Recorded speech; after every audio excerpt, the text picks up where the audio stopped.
வாட்டி நான் பார்க்கும்போதே first time I got introduce to him it self என்ன ஆச்சுன்னா, அவர் செஞ்சது என்னன்னா, எனக்கு கண்ணில் பார்த்தாரு. அந்த கண்ணு அவருக்கும் என் கண்ணுக்கும் அந்த கனெக்ட் ஆகும் போதே என்னமோ ஒரு லாங் லாஸ் ஃப்ரெண்டை பார்த்து மீட் பண்ண மாதிரி ஒரு சென்ஸ் ஆஃப் ஃபீலிங். அதே நேரத்தில் நம்மளை ஒரு புரிதல், like he instantly understood me as a person. And எனக்கு என்ன செய்யணும்னு ஒரு ஃபீலிங் எனக்கு வந்துச்சு. So the first thing that happened to me when I saw him is ஒரு லாங் லாஸ் ஃப்ரெண்டை பார்த்துட்டு அண்ட் தென் என்னோட மனசில் இருந்த பாரத்தெல்லாம் அப்படியே கக்கி I couldn't stop crying the first time I met him. And I told him everything about my life in that first 1 hour that I met him. That was one of the most profound things that happened to me. அப்படியே பாரத்தெல்லாம் வெளியாகிட்டு I felt so light, so easy. அதுக்கப்புறம் நான் complaint பண்ணியிருந்தேன், எனக்குலாம் மெடிடேஷன்லாம் ரொம்ப பிடிக்கும், முடியல. அவர் ப்ரெசன்ஸில் இருக்கும்போது நான் கேட்குற கேள்விக்கும் கொடுத்த ஆன்சர்ஸ்க்கும் எல்லாத்தையும் கிளியர் பண்ணிவிட்டு from that point onwards meditation became a very sought after thing. திருப்பியும் all he did was just answer my questions. அப்புறம் லைக் ரொம்ப சிம்பிளான வழியில் அவர் எக்ஸ்பிளைன் பண்ணுவார். கேள்விக்கெலாம் he loves me asking questions when I do ask questions. என்னமோ ஒரு complicated question கேட்குற மாதிரி இருக்கும், அவர் கொடுக்குற ஆன்சர் வெரி சிம்பிளாக இருந்தாலும் டு த பாயிண்ட்டாக இருக்கும். It clears a lot of doubts. Those doubts being cleared makes life easy for me.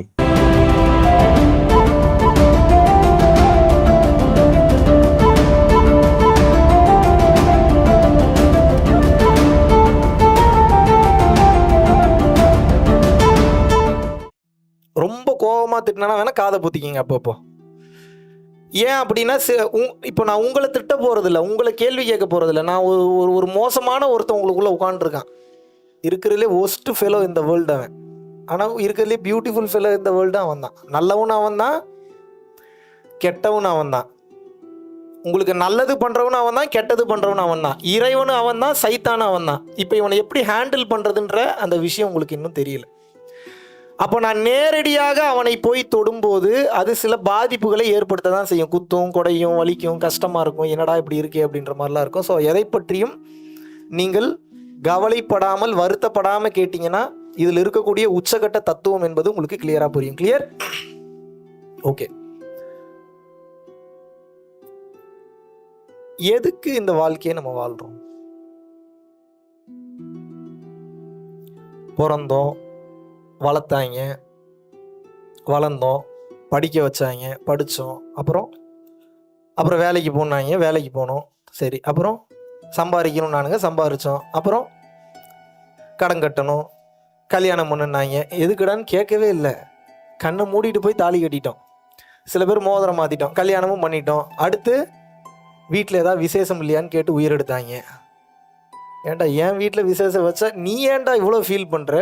நான் விசேஷம் வச்சா என்ன, வைக்காட்டி என்ன? What is your problem? நம்ம கேட்கல. விசேஷம் அப்படின்னா என்ன அர்த்தம்? என்னங்க அவ்வளோ கஷ்டமான கேள்வியாக கேட்டேன் நான். கஷ்டமான கேள்விக்கெல்லாம் பதில் நான் சொல்ல போகிறேன். உங்களை ஈஸியான கேள்வி தானே கேட்குறேன், பதில் சொல்லுங்கள். விசேஷம்னா என்ன அர்த்தம்? குழந்தை குட்டியெல்லாம் பெற்றுக்கல. நம்ம குழந்தைய பற்றி எவன் கேட்குறான் பாருங்க. நம்ம குழந்தை குட்டி பெற்றுக்கிற பற்றி ஊரில் போகிறவன், ரோட்டில் போகிறவன் கேட்குறான். வீட்டில் ஏதாவது விசேஷம். இதில் பெரிய கூத்து என்னென்னா, ஒரு 2-3 வருஷம்லாம் ஆயிடுச்சுன்னா இவனுங்களை கண்ட்ரோலே பண்ண முடியாது. வீட்டில் விசேஷம் இல்லைங்களா, வீட்டில் விசேஷம் இல்லைங்களா? டே என்னடா பிரச்சனை உங்களுக்கு? என்ன பிரச்சனை உங்களுக்கு? நான் புள்ள பெற்றுக்கிட்டா என்ன, பெற்றுக்காட்டி என்ன? இந்த கேள்வி கேட்கல. இவனுங்களுடைய டார்ச்சருக்காகவே ஒரு கட்டத்துக்கு மேலே நம்ம என்ன பண்ணுறோம்? குழந்தை குட்டியும் பெற்றாச்சு, அப்புறம் அதுவும் வளர்ந்து வருது, அப்புறம் அதை படிக்க வைக்கிறோம். இதே இப்படியே பண்ணிக்கிட்டே இருக்கும்.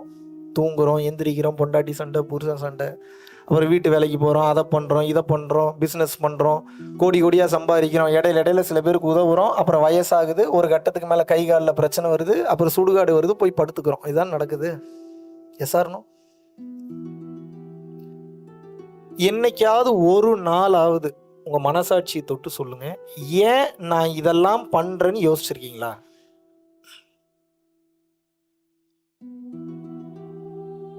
யாரும் யோசிக்கல. நீங்கள் யோசிச்சிங்க அப்படின்னா இங்கே உட்காந்துருக்க மாட்டீங்க நேரம்.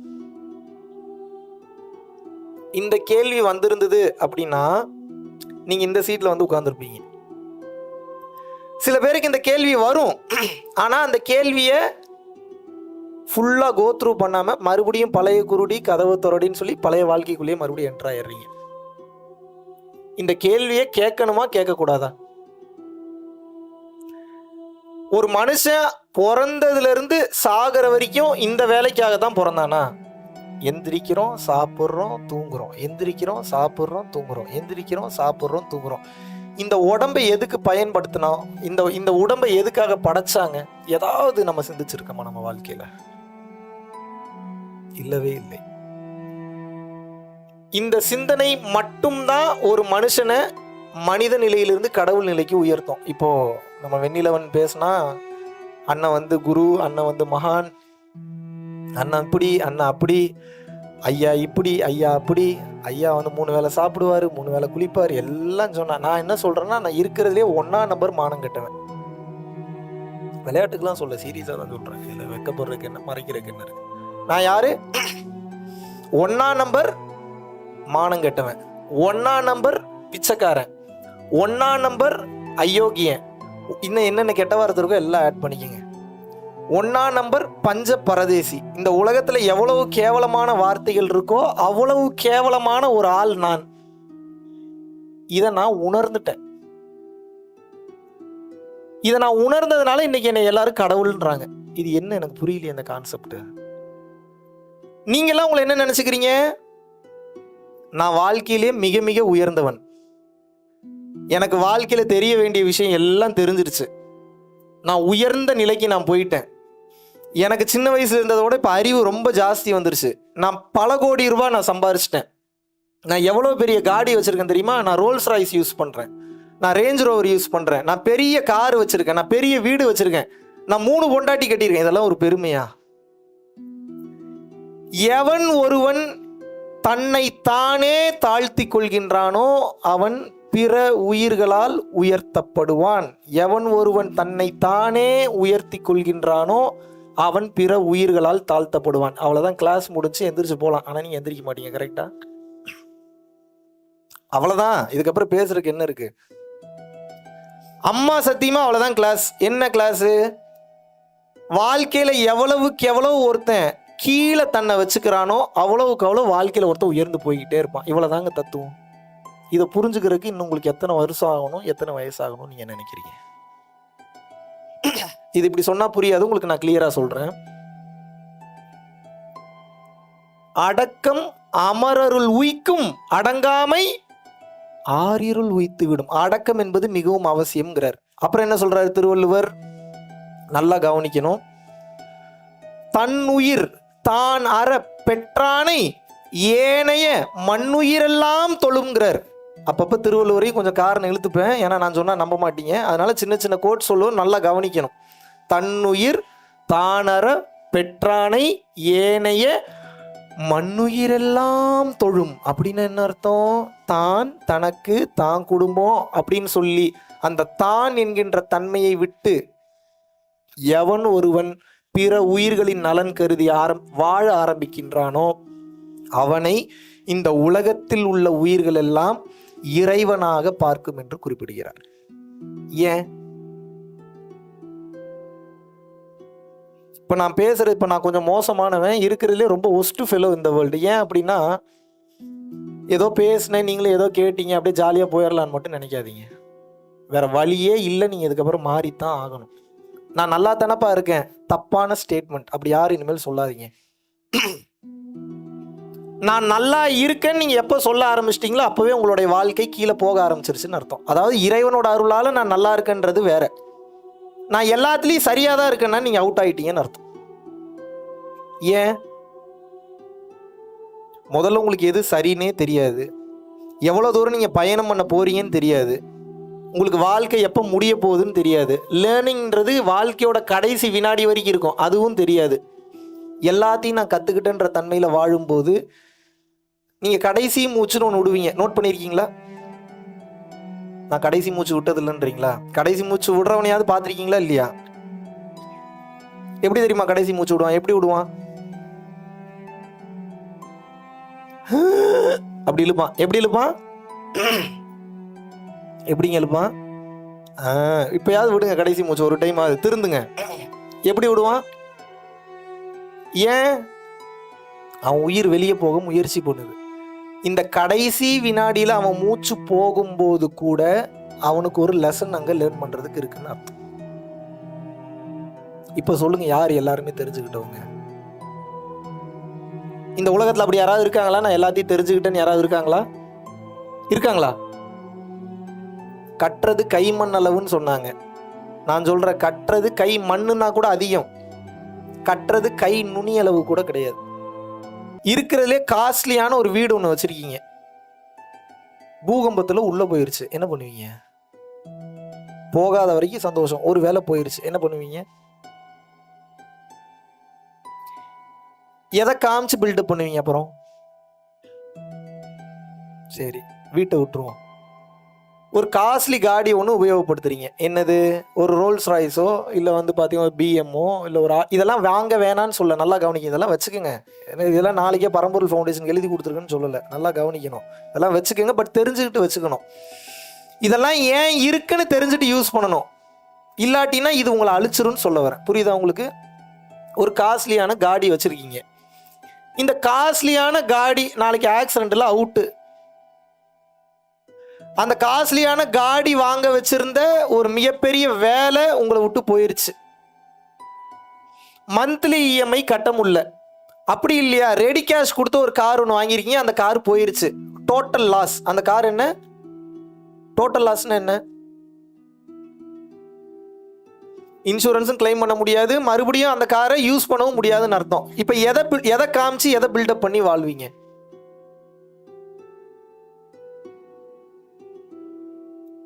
இந்த உலகத்திலிருந்து நீங்கள் எடுக்கக்கூடிய எந்த ஒரு பொருளும் நிரந்தரமானது கிடையவே கிடையாது. இதை முதல்ல புரிஞ்சுக்கணும். நீங்க மறைச்சு வச்சு பேசுறதுக்கு எதுவும் இல்லை, நல்லா கவனிக்கணும். இந்த உலகத்திலிருந்து எடுக்கக்கூடிய எந்த விதமான பொருட்களும் உங்களுக்கு கொடுக்கப்பட்ட அறிவும், உங்களுக்கு கொடுக்கப்பட்ட அழகும், உங்களுக்கு கொடுக்கப்பட்ட பொருளும், உங்களுக்கு கொடுக்கப்பட்ட பொறுப்பும், உங்களுக்கு வாய்க்கப்பட்ட தாயும் தந்தையும், உங்களது கணவனும் மனைவியும் குழந்தையும், ஒருத்தம் கூட உங்க கூட வரமாட்டான். உங்களுக்கு ஒரு கஷ்டம் நான் எழுதி வச்சுக்கோங்க. இல்லையே என் புருஷன் கூட வராரு, கடைசி வரைக்கும் கூட வருவாரான்னு யோசிச்சு பார்க்கணும். இல்லையே என் மனைவி கூட வராளே, கடைசி வரைக்கும் கூட வருவாங்களான்னு யோசிச்சு பார்க்கணும். அப்ப என்ன எழுதிட்டாரு? காதற்ற ஊசியும் வாராதுக்கான் கடைவழிக்க. டேய், நீ வந்து ஒரு ஊசியில நூல் கோர்க்கணும்னா அதுக்கு ஒரு ஓட்டை இருக்கணும் அந்த ஊசிக்கு பின்னாடி, அதானே? அதான் காதற்ற ஊசி. அந்த காது இல்லாத அந்த ஊசி இருக்குல்ல, அது தங்க ஊசியா இருந்தாலும் ஏதாவது பிரயோஜனம் இருக்கா? வேணா நீங்க வச்சு உங்களை வேணா குத்திக்கலாம், உங்க கண்ணை வேணா நீங்களே குத்திக்கலாம். வேற அதை வச்சு பயன்படுற மாதிரி ஏதாவது ஒரு விஷயம் சொல்லுங்க, பயன்படுத்த முடியுமா? நோவே. இதுல நீ என்ன தெரிஞ்சுக்கணும்? பிறப்பு என்ற ஒன்று வந்தவுடன் இறப்பு என்ற ஒன்று உங்களுக்கு தீர்மானிக்கப்பட்டு விட்டது, அதில் எந்தவித மாற்று கருத்தும் இல்லை. ஆனா இதுல பிரச்சனை என்ன அப்படின்னா, ஜாலியா போறேன்ற, நீங்க ஜாலியா தான் வாழணும், ஆனா ஜாலியா வாழ்றதுன்னா என்னன்னு தெரியாம ஜாலியா வாழ்ந்துட்டு இருக்கீங்க. இது எங்க கொண்டு போய் முடிக்கணும் வந்து பாத்தீங்கன்னா, இப்பவே உங்களுக்கு வண்டி ஓட்டுறதுல கண்ட்ரோல் இல்லை. லெஃப்ட் போறீங்க, ரைட்டு போறீங்க, இஷ்டத்துக்கு லேண்ட் மாதிரி ஓட்டுறீங்க, யூட்டன் பண்ண வேண்டிய இடத்துல ரிவர்ஸ் வரீங்க, ரிவர்ஸ் வர வேண்டிய இடத்துல யூட்டன் பண்றீங்க, தப்பா காடி ஓட்டிட்டுறீங்க. இப்படியே ஓட்டிக்கிட்டு இருந்தீங்கன்னா ஒரு கட்டத்துக்கு மேல என்ன ஆகுனா ஆக்சிடென்ட் ஆகி செத்து போயிருவீங்கன்ற. இந்த உடம்பு என்கின்ற இந்த காடியை ஓட்டுறதுக்கு ஒரு சில ஃபார்முலா இருக்கு, அதை தெரிஞ்சுக்கணும். இது வாங்க, அடுத்து வந்து ஈப்போல கிளாஸ் நடக்குது, நான் அங்கே சொல்லித்தரேன்லாம் சொல்ல விரும்பல. ஏன் அப்படின்னா நான் கொஞ்சம் வில்லங்கமானவன். எப்படி நாளைக்கு நானும் உயிரோடு இருப்பேனான்னு தெரியாது, நீங்களும் உயிரோடு இருப்பீங்களான்னு தெரியாது. S or no? 25ஆம் தேதி ஈப்போ வரைக்கும் நான் உயிரோடு இருந்தால் தான் ஈப்போ கிளாஸ். 25ஆம் தேதி நான் உயிரோடு இல்லைன்னா ஈப்போ கிளாஸ் வச்சா என்ன, வைக்காட்டி என்ன? Yes or no? அதனால் இன்றைக்கே முடிஞ்ச அளவுக்கு இந்த 1 மணி நேரத்தில் 1.5 மணி நேரத்தில் எவ்வளோ சொல்லித்தர முடியுமோ சொல்லித்தரேன். எஸ்கேப் ஆயிருங்க. இன்னைக்குள்ளே இந்த உண்மையை நீங்கள் தெரிஞ்சுக்கிட்டீங்கன்னா கூட நாளான்னைக்கு உலகம் அழியுதுன்னு வச்சுப்போம். இன்னைக்கு இந்த உண்மையை தெரிஞ்சுக்கிட்டு நாளைக்கு கொஞ்ச நேரம் உட்காந்து ப்ராக்டிஸ் பண்ணுறீங்க, இல்லை அந்த சிந்தனையில் உங்கள் மனம் மாறுது, ஞானத்தில் ட்ராவல் பண்ண ஆரம்பிச்சிட்டிங்கன்னா நாளான்னைக்கு இந்த உலகம் அழியுது அப்படின்னா நீங்கள் அட்லீஸ்ட் இந்த ஒரு நாள் முயற்சி பண்ணீங்கல்ல, இந்த ஒரு நாள் முயற்சிக்காக இறைவன் அடுத்த பிறவி உங்களுக்கு நல்ல பிறவியாக கொடுப்பார். புரிஞ்சுக்க முடியுதா நான் சொல்றது?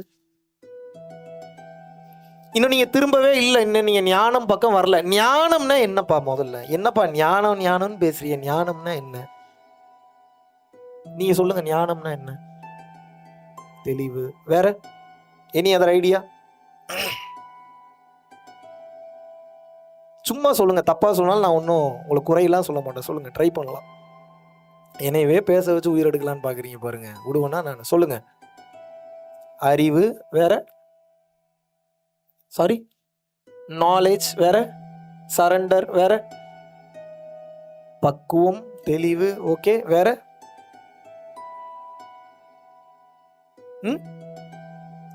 புரிதல். வேற? ஞானத்துக்கு அப்படியே ஆங்கில விளக்கம் கொடுக்குறீங்க, விஸ்டம் அப்படின்னு. விஸ்டம்னா ஞானம்னு அர்த்தம். ஞானம்னா என்னன்னு கேட்குறேன். இறையாற்றல். ஓகே. உண்மையை தெரிந்து கொள்ளுதல். அவருக்கு நல்ல ஒரு கிளாப் ஒன்று பண்ணுங்க. புட் ஸ்டாப்ல. ஞானம் அப்படின்னா என்னன்னு அர்த்தம் அப்படின்னா உண்மை அல்லது சத்தியம்னு அர்த்தம். ஞானம்னா என்ன? உண்மை அல்லது சத்தியம் என்று பொருள். பட் இந்த ஞானம் அல்லது சத்தியம் என்பது எல்லாருக்கும் புரியாது. ஏன் தெரியுமா புரியாது? நீங்க பொய்யிலேயே வாழ்ந்து பொய் உங்களுக்கு பிடிச்சி போய் பொய்யில சுகம் காண அதுல நீங்க டிராவல் பண்ணி அதுலயே ஆரம்பிச்சிட்டதுனால உண்மைன்னு ஒன்று இருந்தாலும் அதில் டிராவல் பண்ணுறதுக்கு உங்கள் யாருக்கும் இன்ட்ரெஸ்ட் இல்லை. அது எவ்வளோ பெரிய சுகம் லேட்டராக கொடுக்கட்டுங்க, முதல்ல இன்னைக்கு எனக்கு சுகம் வேணுங்க, அதனால் நான் பொய்யிலேயே வாழ்ந்துக்கிறேன்றீங்க. இதை ப்ரூவ் பண்ணிடலாமா? ப்ரூவ் பண்ணிடலாமா? ஏன் ஞானம் எல்லாத்துக்கும் பிடிக்கிறது இல்லை? ஏன் ஞானம் எல்லாருக்கும் பிடிக்கிறது இல்லை அப்படின்னா ஒரு சின்ன ஒரு எக்ஸாம்பிள் உங்களுக்கு சொல்கிற மாதிரி சொன்னோம், புரிகிற மாதிரி சொன்னால் புரிஞ்சிடும்.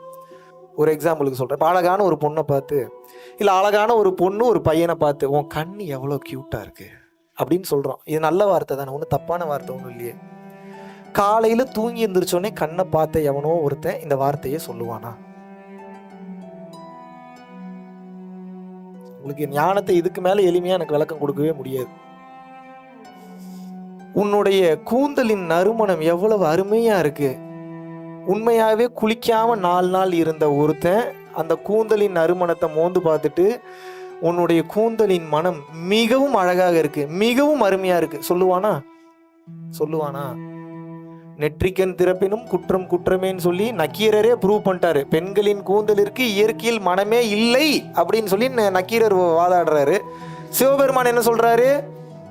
இல்லை இருக்குன்றார். வேணும்னே வந்து வம்புழுக்கிறாரு. அவர் வேற மேட்ரு. அவர் வந்தது வேற விஷயத்துக்காக வந்தார். இருந்தாலும் அப்புறம் சண்டை போடுறாரு, அப்புறம் நெத்திக்கண்ணை திறக்கிறாரு, எரிக்கிறாரு.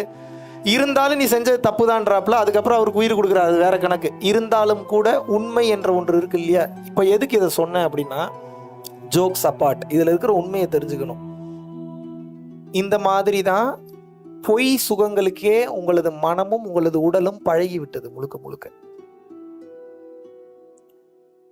இப்போ ஒரு எக்ஸாம்பிளுக்கு நான் சொல்கிறேன், உங்களை கல்யாணம் பண்ண வேணான்னு சொல்ல, லவ் பண்ண வேணான்னு சொல்ல, லிவிங்கில் இருக்க வேணான்னு சொல்ல, குழந்தை குட்டி பெற்றுக்க வேணான்னு சொல்ல, நான் எதுவுமே சொல்லலை. நான் ஒன்றே ஒன்று தான் சொல்கிறேன். எதுக்கு நான் இதெல்லாம் பண்ணுறேன்? இந்த கேள்வியை மட்டும் கேட்கணும் நீங்கள். அப்பப்போ இந்த கேள்வி கேட்டிங்கன்னா தான் பதில் கிடைக்கும், இல்லை என்றால் பதில் கிடைக்காது. ஏன் ஞானம் ஒருத்தனுக்கு அவசியம் அப்படின்னா, கடைசி வரைக்கும் உண்மையை உங்களால் தெரிஞ்சுக்க முடியாமல் போயிடும். அது உண்மைன்றியா? அப்படி என்னதான்டா உண்மை? எவ்வளோ பெரிய உண்மை சொல்லிடலாமா? வெளிப்படையாக சொல்லிடலாமா? என்னதான்டா உண்மை? அப்படி இங்கே என்னதான் இருக்கு? இங்கே ஒன்றுமே இல்லை, அதுதான் உண்மை. என்னடா சேர் இருக்கு, டவுசர் இருக்கு, பேண்ட் இருக்கு, லைட் இருக்கு, பின்னாடி இவ்வளோ பெரிய எல்இடி இருக்கு, சட்டை இருக்கு, வேஷ்டி இருக்கு, மைக் இருக்கு, இல்லைன்றியே. இருக்கு ஆனா இல்லை. குழப்பறானா? கரெக்டாக சொல்றேன்னா? கரெக்டாக இருக்கு, ஆனால் லைட்டாக குழப்புற மாதிரி இருக்கு. கொஞ்சம் தெளிவாக சொல்லலாமா? உங்களுக்கு புரிகிற மாதிரி சொல்கிறேன். இந்த 2 கண்களுக்கு பேர் ஊனக்கண்கள். இந்த 2 கண்களுக்கு பேர் என்ன? ஊனக்கண்கள். இந்த 2 கண்கள் வழியாக நீங்கள் எதை பார்த்தாலும் இருப்பது போல தோன்றும், ஆனால் உண்மையில் அந்த பொருள் அங்கே இல்லை. இது உங்களுக்கு இப்போ புரியாது. அது ஒரு குறிப்பிட்ட லெவலுக்கு மேலே நீங்கள் பயிற்சி பண்ணியோ இல்லை ஜீவகாருண்யத்திலிருந்து உயிர்களுக்கு சேவை செய்யும் போது தான் புரியும். இப்போதைக்கு ஜஸ்ட் கண்டென்ட்டை மட்டும் புரிஞ்சுக்குங்க. இந்த 2 கண்கள் வழியாக நீங்கள் பார்க்கக்கூடிய எந்த பொருளும் உண்மை இல்லை. மரம் இருக்கு ஆனா இல்லை, காத்து இருக்கு ஆனா இல்லை, போர்டு இருக்கு ஆனால் இல்லை. இதை எப்படி ப்ரூவ் பண்ணலாம்? காரில் போயிட்டே இருக்கீங்க, போயிட்டு இருக்க முன்னாடி தண்ணீர் இருப்பது போல தோன்றும்.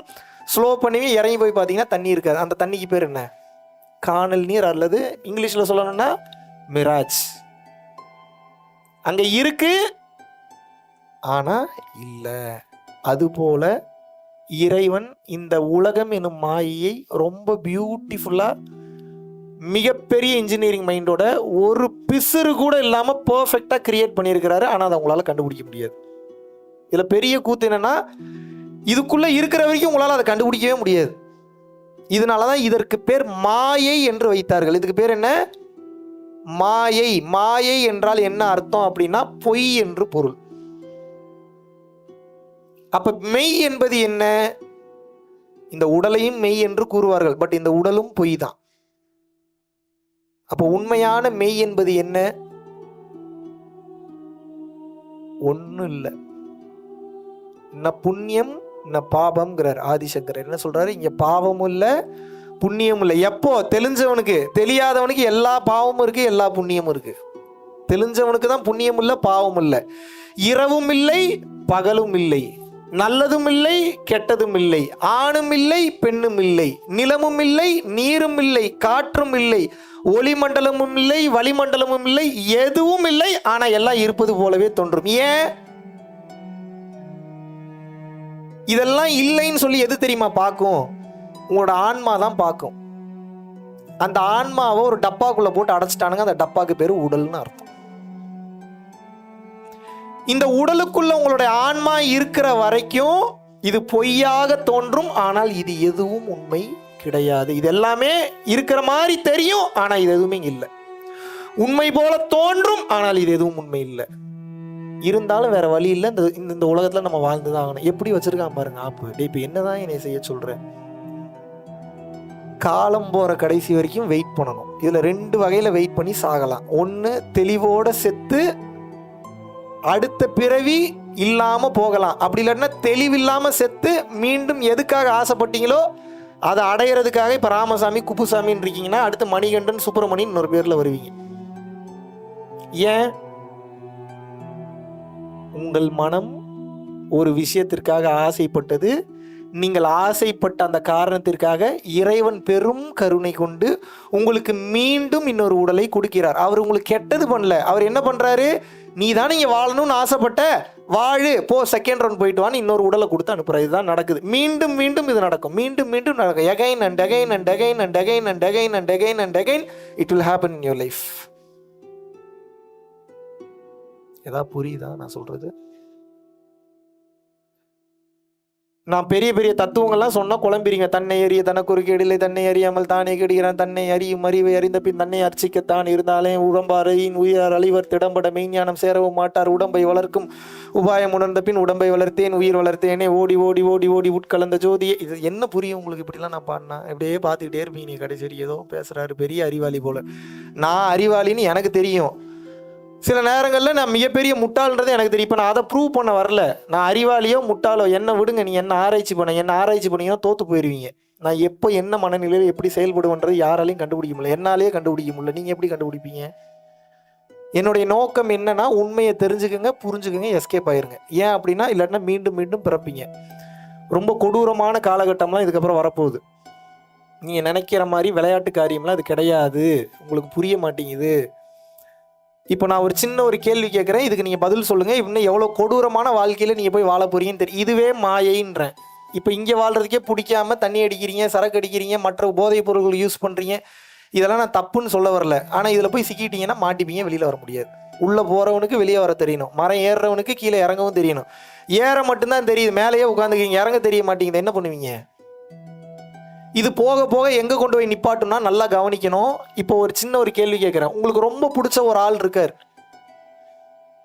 அவர் செத்து போயிட்டார். அவர் தான் உங்களுக்கு ரொம்ப பிடிக்கும். இப்போ அவரை உயிரோட கொண்டு வர முடியுமா? ஆனால் இப்போ உயிரோட கொண்டு வரலாம், மீண்டும் அவங்ககிட்ட நீங்கள் பேசலாம், வாழ்க்கை வாழலன்னா என்ன பண்ணுவீங்க? கொண்டு வருவீங்களா மாட்டிங்களா? ஹானஸ்டாக பேசணும், ஞானி மாதிரி பேசக்கூடாது. விருப்பப்படுவீங்களா மாட்டிங்களா? விருப்பப்படுவீங்களா மாட்டிங்களா? கொண்டு வருவானுங்க. விர்ச்சுவல் ரியாலிட்டின்னு ஒன்று. அந்த விர்ச்சுவல் ரியாலிட்டிக்குள்ளே போயிட்டீங்கன்னா நீங்கள் விருப்பப்படுற கேரக்டர் ஒரிஜினலாகவே அங்கே வந்துடும். அந்த கேரக்டரோட நீங்கள் வாழலாம். உங்களோட கான்ஷியஸ்னஸ் ஃபுல்லாக அதில் போயிடும், அதில் ப்ரோக்ராம் பண்ணிவிடுவான். இப்போ கொண்டு வந்துட்டான் யார்? Elon Musk. நியூரா லிங்க்னு ஒன்று கொண்டு வந்திருக்கான். சிப்பை வந்து மூளையில் இன்செர்ட் பண்ணி இப்போ அந்த உயிர் வந்து ரெக்கவர் ஆகிட்டு இருக்கு. ஆல்ரெடி அனௌன்ஸ் பண்ணிட்டானுங்க. அந்த சிப்பை எடுத்து உங்கள் பிரெயின்லாம் பொருத்துவானுங்க அவனுங்க. எதுக்குன்னு நினைக்கிறீங்க? அவன் எந்த மாரியம்மன் கோயிலுக்கு நேர்ந்து விட்டு வந்திருக்கான் உங்களுக்கு நல்லது பண்ணுறதுக்கு? எவன் உங்கள் நன்மைக்காக வரான்னு சொல்லுங்கள். இப்போ எனக்கே ஒரு சுயநலம் இருக்குது, வெளிப்படையாக சொல்கிறேன். உங்களுக்கெல்லாம் கிளாஸ் எடுக்கலாம், எனக்கு டிக்கெட் கொடுக்க மாட்டானுங்க மேலே. இப்போ அந்த சுயநலத்துக்காக தான் நான் பேசிகிட்டு இருக்கேன். எனக்கே சுயநலம் இருக்குது. பிஸ்னஸ் மேனுக்கெல்லாம் சுயநலம் இருக்குமா இருக்காதா? இப்போ புரியுதா உங்களுக்கு? இப்போ இதெல்லாம் வந்துருச்சுன்னா என்ன ஆகுனா, உட்கார்ந்த இடத்துல இருந்து உங்களை ஆப்ரேட் பண்ணுவான். அப்போ அந்த விர்ச்சுவல் ரியாலிட்டிக்குள்ளே போயிட்டீங்கன்னா நீங்கள் எந்த கேரக்டர் விருப்பப்படுறீங்களோ அந்த கேரக்டர் கூடயே வாழலாம், அந்த கேரக்டர் கூடயே பயணம் பண்ணலாம், சுகமாகவே இருக்கலாம், சந்தோஷமாகவே இருக்கலாம். இது இருக்கிறதெல்லாம் போதையெல்லாம் விட பெரிய போதை இது. இந்த போதைக்கு நீங்கள் அடிக்ட் ஆகிட்டீங்கன்னா இதுவே மாயைன்றேன். அப்போ அதுக்கு பேர் என்ன? மாயையிலே கேவலமான மாயை. அந்த மாயைக்குள்ளே போயிட்டீங்கன்னா இங்கே வர்றதுக்கே பிடிக்காது. நீங்கள் அதுக்கு அடிக்ட் ஆகிட்டீங்கன்னா சோலி சுத்தம் முடிஞ்சு, க்ளோஸ், சாப்டர் க்ளோஸ். உங்களுக்கு இங்கே வர்றதுக்கு பிடிக்கவே பிடிக்காது. பசிக்காது, மாத்திரை போட்டுப்பீங்க, வேலை செய்ய பிடிக்காது, உழைக்க பிடிக்காது, எக்ஸசைஸ் பண்ண பிடிக்காது, ஹெல்த்தியாக இருக்கிற மாதிரியே இருப்பீங்க. எப்படி இது உங்களுக்கு புரிய வைக்கலான்னு அவதார் படம் எத்தனை பேர் பார்த்தீங்க? சும்மா கை தூக்குங்க. என்னங்க இப்போ இதில் என்னங்க குற்றம் இருக்குது? பார்த்தீங்களா அந்த அவதார் படம்? பார்த்தீங்களா? இவன் இங்கே கால் முடியாமல் படுத்திருப்பான், ஆனால் இவனோட உயிர் எங்கே இருக்கும்? வேற ஒரு உலகத்தில் இருக்கு. அங்கே நல்ல ஹெல்த்தியாக ஊர் சுற்றிட்டு இருப்பான். அந்த மாதிரி ஆயிடுவீங்க நீங்கள். இது நடக்கும் இல்லை, நடக்க போகுது. பார்த்ததுனால தான் சொல்கிறேன், பார்க்காதனால தான் சொல்கிறேன். எல்லாத்தையும் ப்ரூஃபோட தான் பேசுகிறேன். நீங்கள் எதிர்பார்க்குற மாதிரி என்னால் ஃபிசிக்கல் ப்ரூஃப்லாம் காட்ட முடியாது. நம்புங்க, உங்கள்கிட்ட பொய் சொல்லி எனக்கு ஒன்றும் நடக்க போகிறதில்ல. உங்கள்கிட்ட பொய் சொல்லி எனக்கு என்ன நடக்க போகுது? இதெல்லாம் நீங்கள் போய் சிக்கிக்கிட்டீங்கன்னா உங்களால் வெளியில் வரவே முடியாது. இந்த மாயிலிருந்தே உங்களால் வெளியில் வர முடியல. இப்போ ஒரு எக்ஸாம்பிளுக்கு ஒரு சிகரெட் அடித்து பழகிட்டீங்க, ஒரு சரக்கு அடித்து பழகிட்டீங்க. இந்த போதையே அடிக்கடி உங்களை வந்து இதுக்கு பேர் ட்ரிகரிங் பாயிண்ட்ஸும்பாங்க. அடுத்து வேறு எவனா சரக்கு அடிக்கும் போதோ சிகரெட் அடிக்கும் போதோ ஸ்மெல் அடிக்கும். அந்த ஸ்மெல் லைட்டாக நீங்கள் ஸ்மெல் பண்ணும்போதோ இல்லை அந்த டப்பாவை எங்கேயாவது விஷுவலாக பார்க்கும்போது ட்ரிகர் ஆகும். உங்களுக்கு ஆகுதா ஆகலையா? உங்களையே அடின்னு சொல்லுது. அந்த ட்ரிகரிங் பாயிண்ட்டை உங்களால் கிராஸ் பண்ணி வேணான்னு சொல்ல தெரில. அதனால தான் அடிக்ட் ஆகிடுறீங்க அதுக்கு. எஸ்ஆர்னோ? நீங்கள் இப்போ இதிலேருந்தே வெளியில் வர தெரியல உங்களுக்கு. நீங்கள் இதிலெலாம் போய் அடிக்ட் ஆகிட்டீங்கன்னா எப்படி வெளியில் வருவீங்க? உங்கள் ஆன்மா எப்படி நிம்மதி நிலைக்கு போகும்? முதல்ல ஆன்மா நிம்மதி நிலைன்னா என்னன்னு தெரிஞ்சுக்கோங்க. எதுக்கெல்லாம் ஆசைப்படுறீங்களோ அதை அடையிற வரைக்கும் இந்த ஆன்மாவை விடுதலை அடைய விடாமல் உங்கள் மனசு இறுக்கி பிடிச்சி வச்சுருக்கோம். நல்லா கவனிக்கணும்.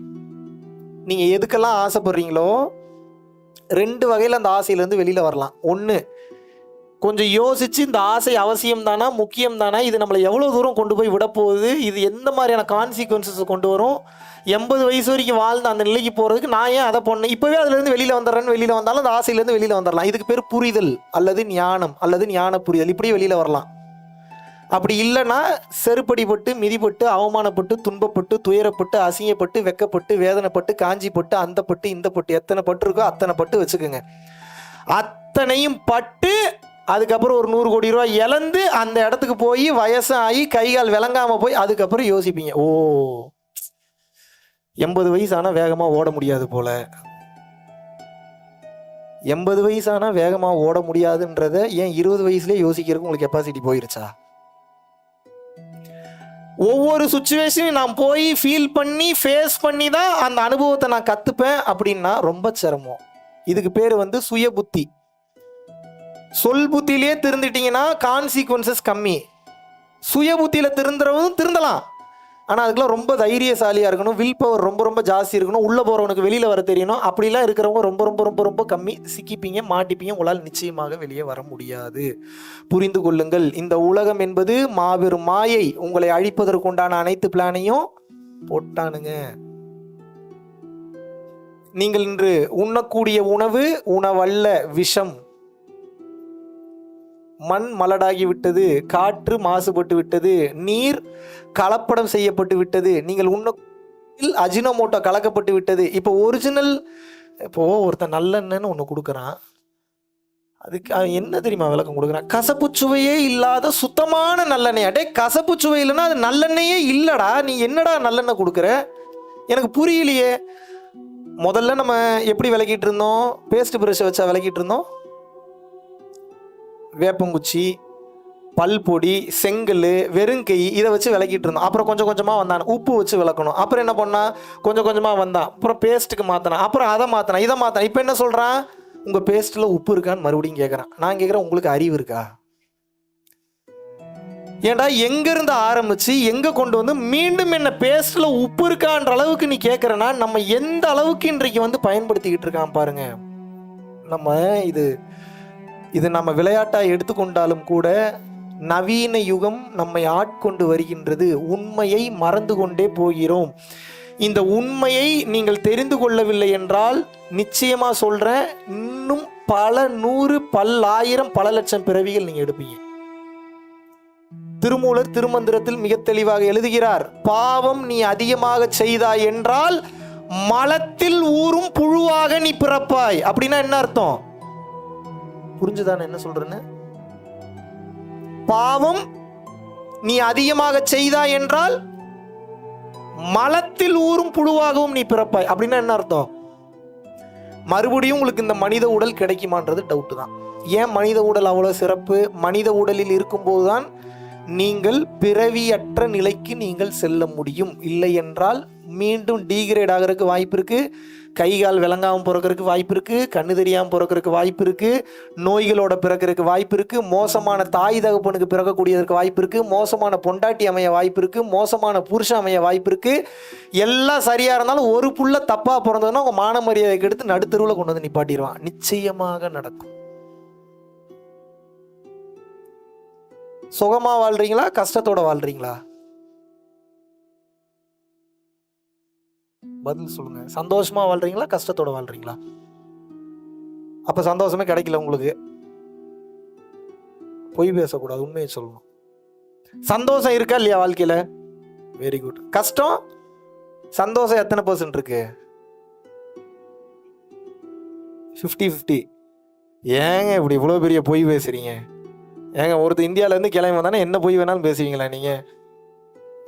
கொஞ்சம் ஏமாந்தவன்லாம் உட்காந்தா என்னையவே நம்ப வச்சிருக்கோம், ஒருவேளை 50-50 தான் கிடைக்கும் போல அப்படின்னு. 20% சந்தோஷத்துக்காக 80% கஷ்டத்தை அனுபவிச்சுட்டு இருக்கீங்க. தான் நடக்குது உங்க வாழ்க்கையில. 20 ஜாஸ்தி, லெஸ் தென் 10% தான் உங்களுக்கு சந்தோஷம் கிடைக்குது. சந்தோஷம்னா முதல்ல என்ன நினைக்கிறீங்க?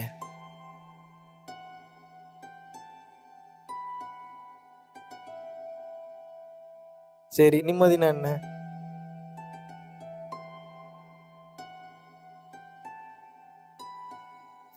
மறுபடியும் சொல்கிறேன், இந்த வாழ்க்கையை உங்களை நான் வாழ வேணான்னு சொல்லலை. உங்களுக்கு பிடிச்ச மாதிரி வாழுங்க, ஊர் சுற்றுங்க, கார் வாங்குங்க, ஹெலிகாப்டரில் போங்க, எல்லாம் பண்ணுங்க. ஆனால் இதெல்லாம் நிரந்தரம் இல்லைன்றது தெரிஞ்சு போகணும். இல்லாட்டினா மறுபடியும் போக தூண்டும். மறுபடியும் அந்த ஆசை உங்களை விடாது.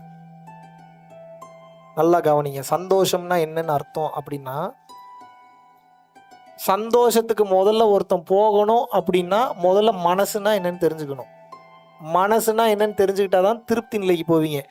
திருப்தி நிலைக்கு மனசு போனாதான் சந்தோஷத்துக்கு போவீங்க, இல்லைன்னா போக மாட்டீங்க. இவ்வளவுதான் ரகசியம். முதல்ல இது எப்படின்னு சொல்றேன், நல்லா கவனிங்க. இப்போ உங்ககிட்ட வந்து ஒரு 1 million ringgits இப்போ நான் கொடுக்குறேன், எப்படி இருக்கும்? வேண்டான்னு விட்டுட்டு போயிடுவீங்களா? டேக்ஸ் ப்ராப்ளம்லாம் நான் கட்டிக்கிறேன், வரக்கூடிய பஞ்சாயத்தை நான் பார்த்துக்கிறேன். இப்போ உங்களுக்கு 1 million ringgits உங்கள் கையில் கொடுக்குறேன், ஃபுல்லாக 100 ringgits நோட்ஸ். எப்படி இருக்கும்? சந்தோஷமா இருக்கு. ஏன் சந்தோஷமா இருக்கு? இப்போ நான் ஒரு கேள்வி கேட்குறேன், பதில் சொல்லணும். அர்ஜென்ட்டாக வயிற்ற கலக்குது உங்களுக்கு, பாத்ரூம் எல்லாம் லாக் பண்ணி இப்போ 1 million ringgits வைக்கிறேன், என்ன பண்ணுவீங்க?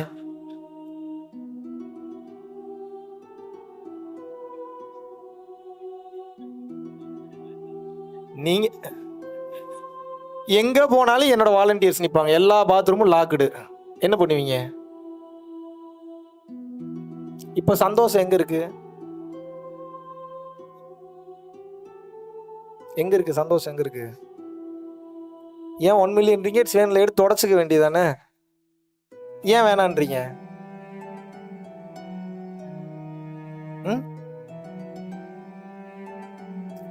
இப்போ 1 million ringgits சந்தோஷம் இருக்கு. இத்தனை வருஷங்கள் நீங்கள் நினச்சி வாழ்ந்துட்டு இருந்திருக்கீங்க பாருங்க. இது புரியறதுக்கே நமக்கு எத்தனை வயசு? 50-60 வயசு ஆயிடுச்சு ஒரு சில பேருக்கு, 30-40 வயசு, ஒரு சில பேருக்கு 28 வயசு.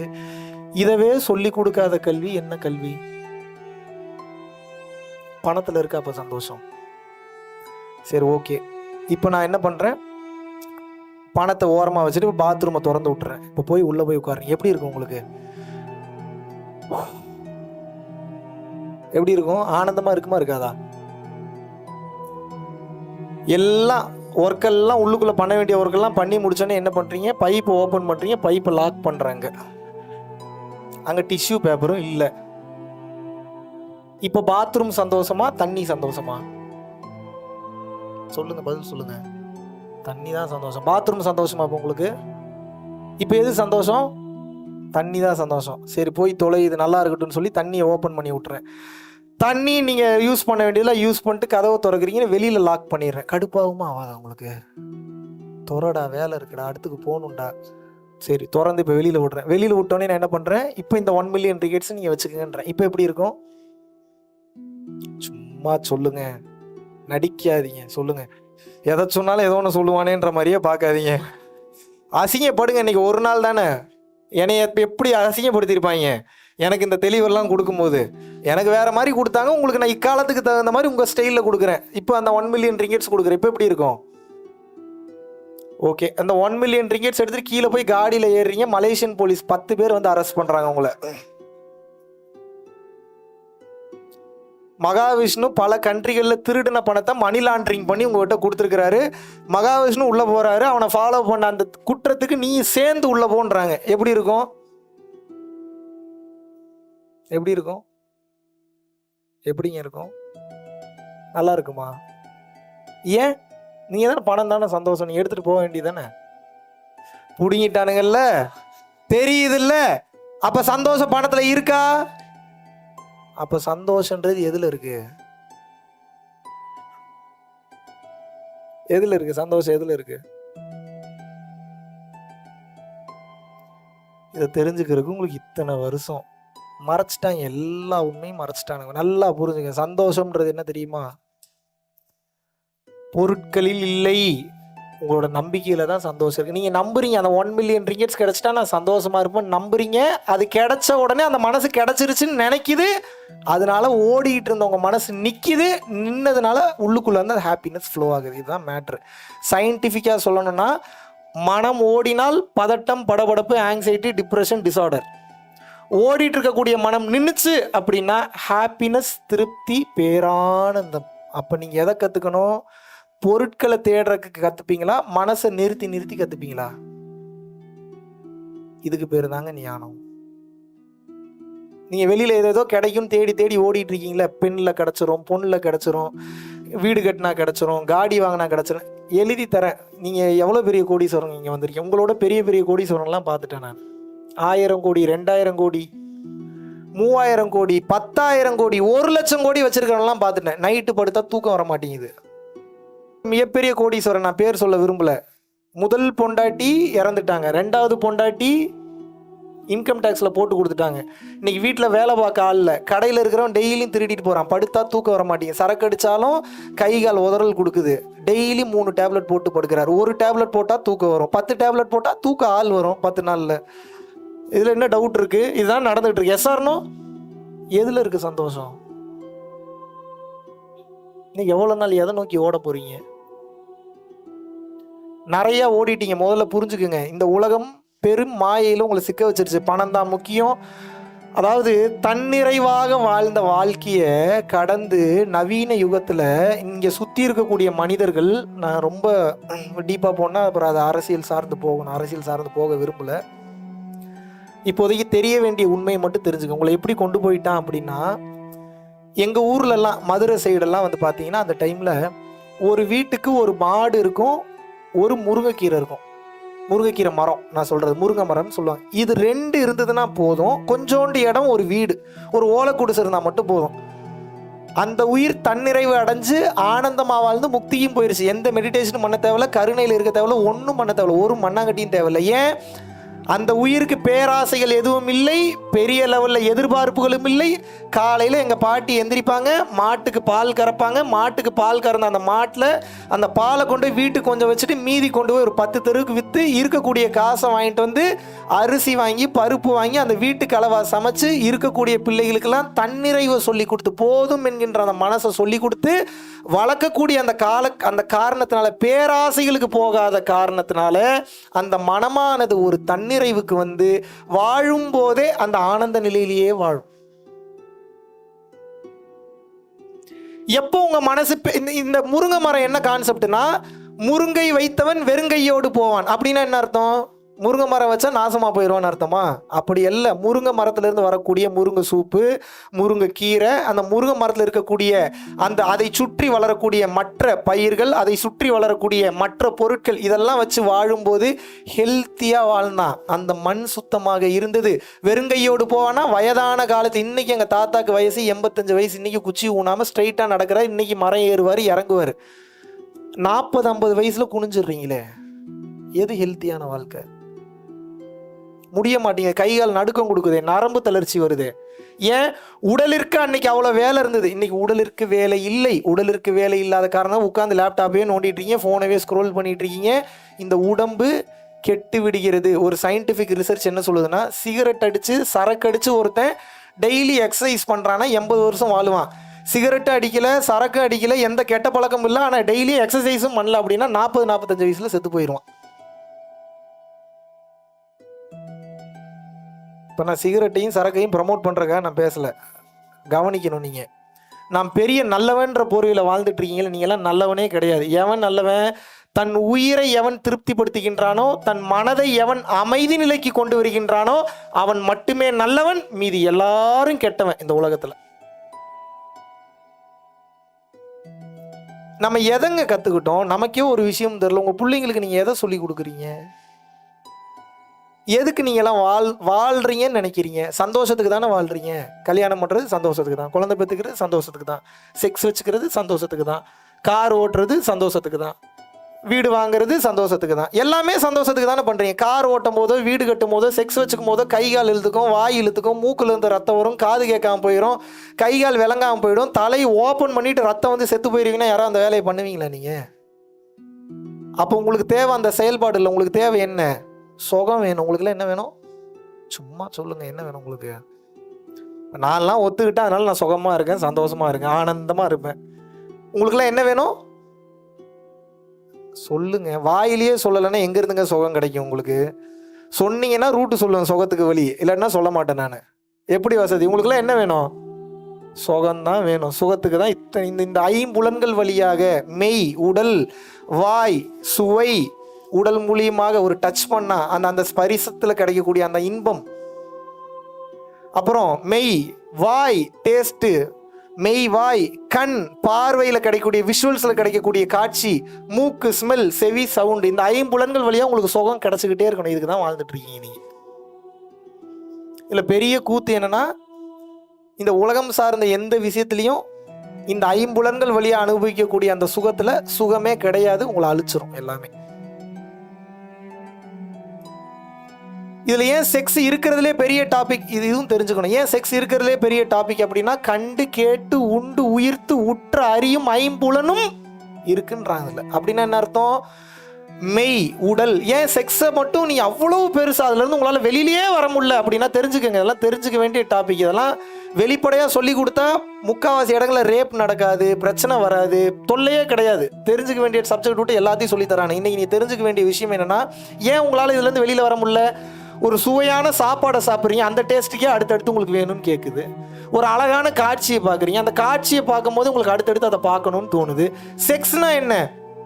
உடல் முதல்ல சந்தோஷத்தை அனுபவிக்குது, சுகத்தை அனுபவிக்குது. இங்கே வருடுனா சுகமாக இருக்குது, இங்கே வருடுனா சுகமாக இருக்குது, பின்னாடி வருடுனா சுகமாக இருக்குது, முத்தம் கொடுத்தா சுகமாக இருக்குது. அப்போ முதல்ல இந்த மெய் என்கிற உடல் 5 புலனில் ஒரு மெயினான ஒரு புலன் அனுபவிக்குது. அடுத்து வாய், டேஸ்ட்டு, முத்தம் கொடுக்கும்போது ஒரு சுவை, இதழ் முத்தம் கொடுக்கும்போது ஒரு சுவை. ஸோ அந்த வாயும் அந்த டேஸ்ட்டை அனுபவிக்குது. மெய், வாய், கண், அந்த காட்சி, அழகழகான அங்கங்கள், கண் மற்ற அங்கங்களை ரசிக்க ரசிக்க அது இன்னும் ஆனந்தமாக இருக்கிறது. வாய், கண், அந்த காட்சி, அந்த காட்சி பார்க்க பார்க்க, அந்த சுவையை உணர உணர, மெய் வாய் கண் மூக்கு, அந்த ஸ்மெல், அந்த பாடி அடோரா இருக்கட்டும். ஒரு சில நேரங்களில் அந்த உச்சகட்ட காமத்துக்கு போகும்போது உடல்ல இருந்து வெளியில செக்ரேட் ஆகக்கூடிய அந்த ஹார்மோன்ஸாக இருக்கட்டும், அது ஒரு விதமான அந்த ஸ்மெல்லை ஏற்படுத்தும். அதுதான் காமத்தினுடைய உச்சம். அந்த ஸ்மெல், மூக்கு, செவி சவுண்டு, மோர்னிங் சவுண்ட்ஸ், நம்ம உபயோகப்படுத்தக்கூடிய வார்த்தைகள், இந்த ஐம்புலனும் சேர்ந்து சுகத்தை அனுபவிக்குது. எப்படி வெளியில வருவீங்க நீங்க? பதில் சொல்லுங்க.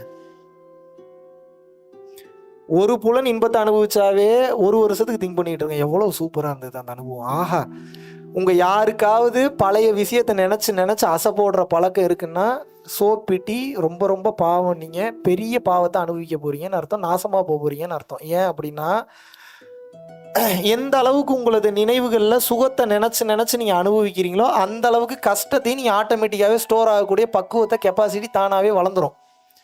எந்த அளவுக்கு அந்த சுகத்தை நீங்க நினைச்சு அனுபவிக்கிறீங்களோ அந்த அளவுக்கு கஷ்டத்தை நினைச்சு நீங்க செத்துக்கிட்டே இருக்கீங்க. இதனாலதான் பிரசன்ட்ல வாழுன்னு சொன்னான். இந்த மூமெண்ட்டை விட்டுட்டு ஒரு வருஷத்துக்கு முன்னாடி நடந்த சந்தோஷமான விஷயத்தை நினைச்சு பாக்குறீங்கன்னா சுகமா தான் இருக்கும்.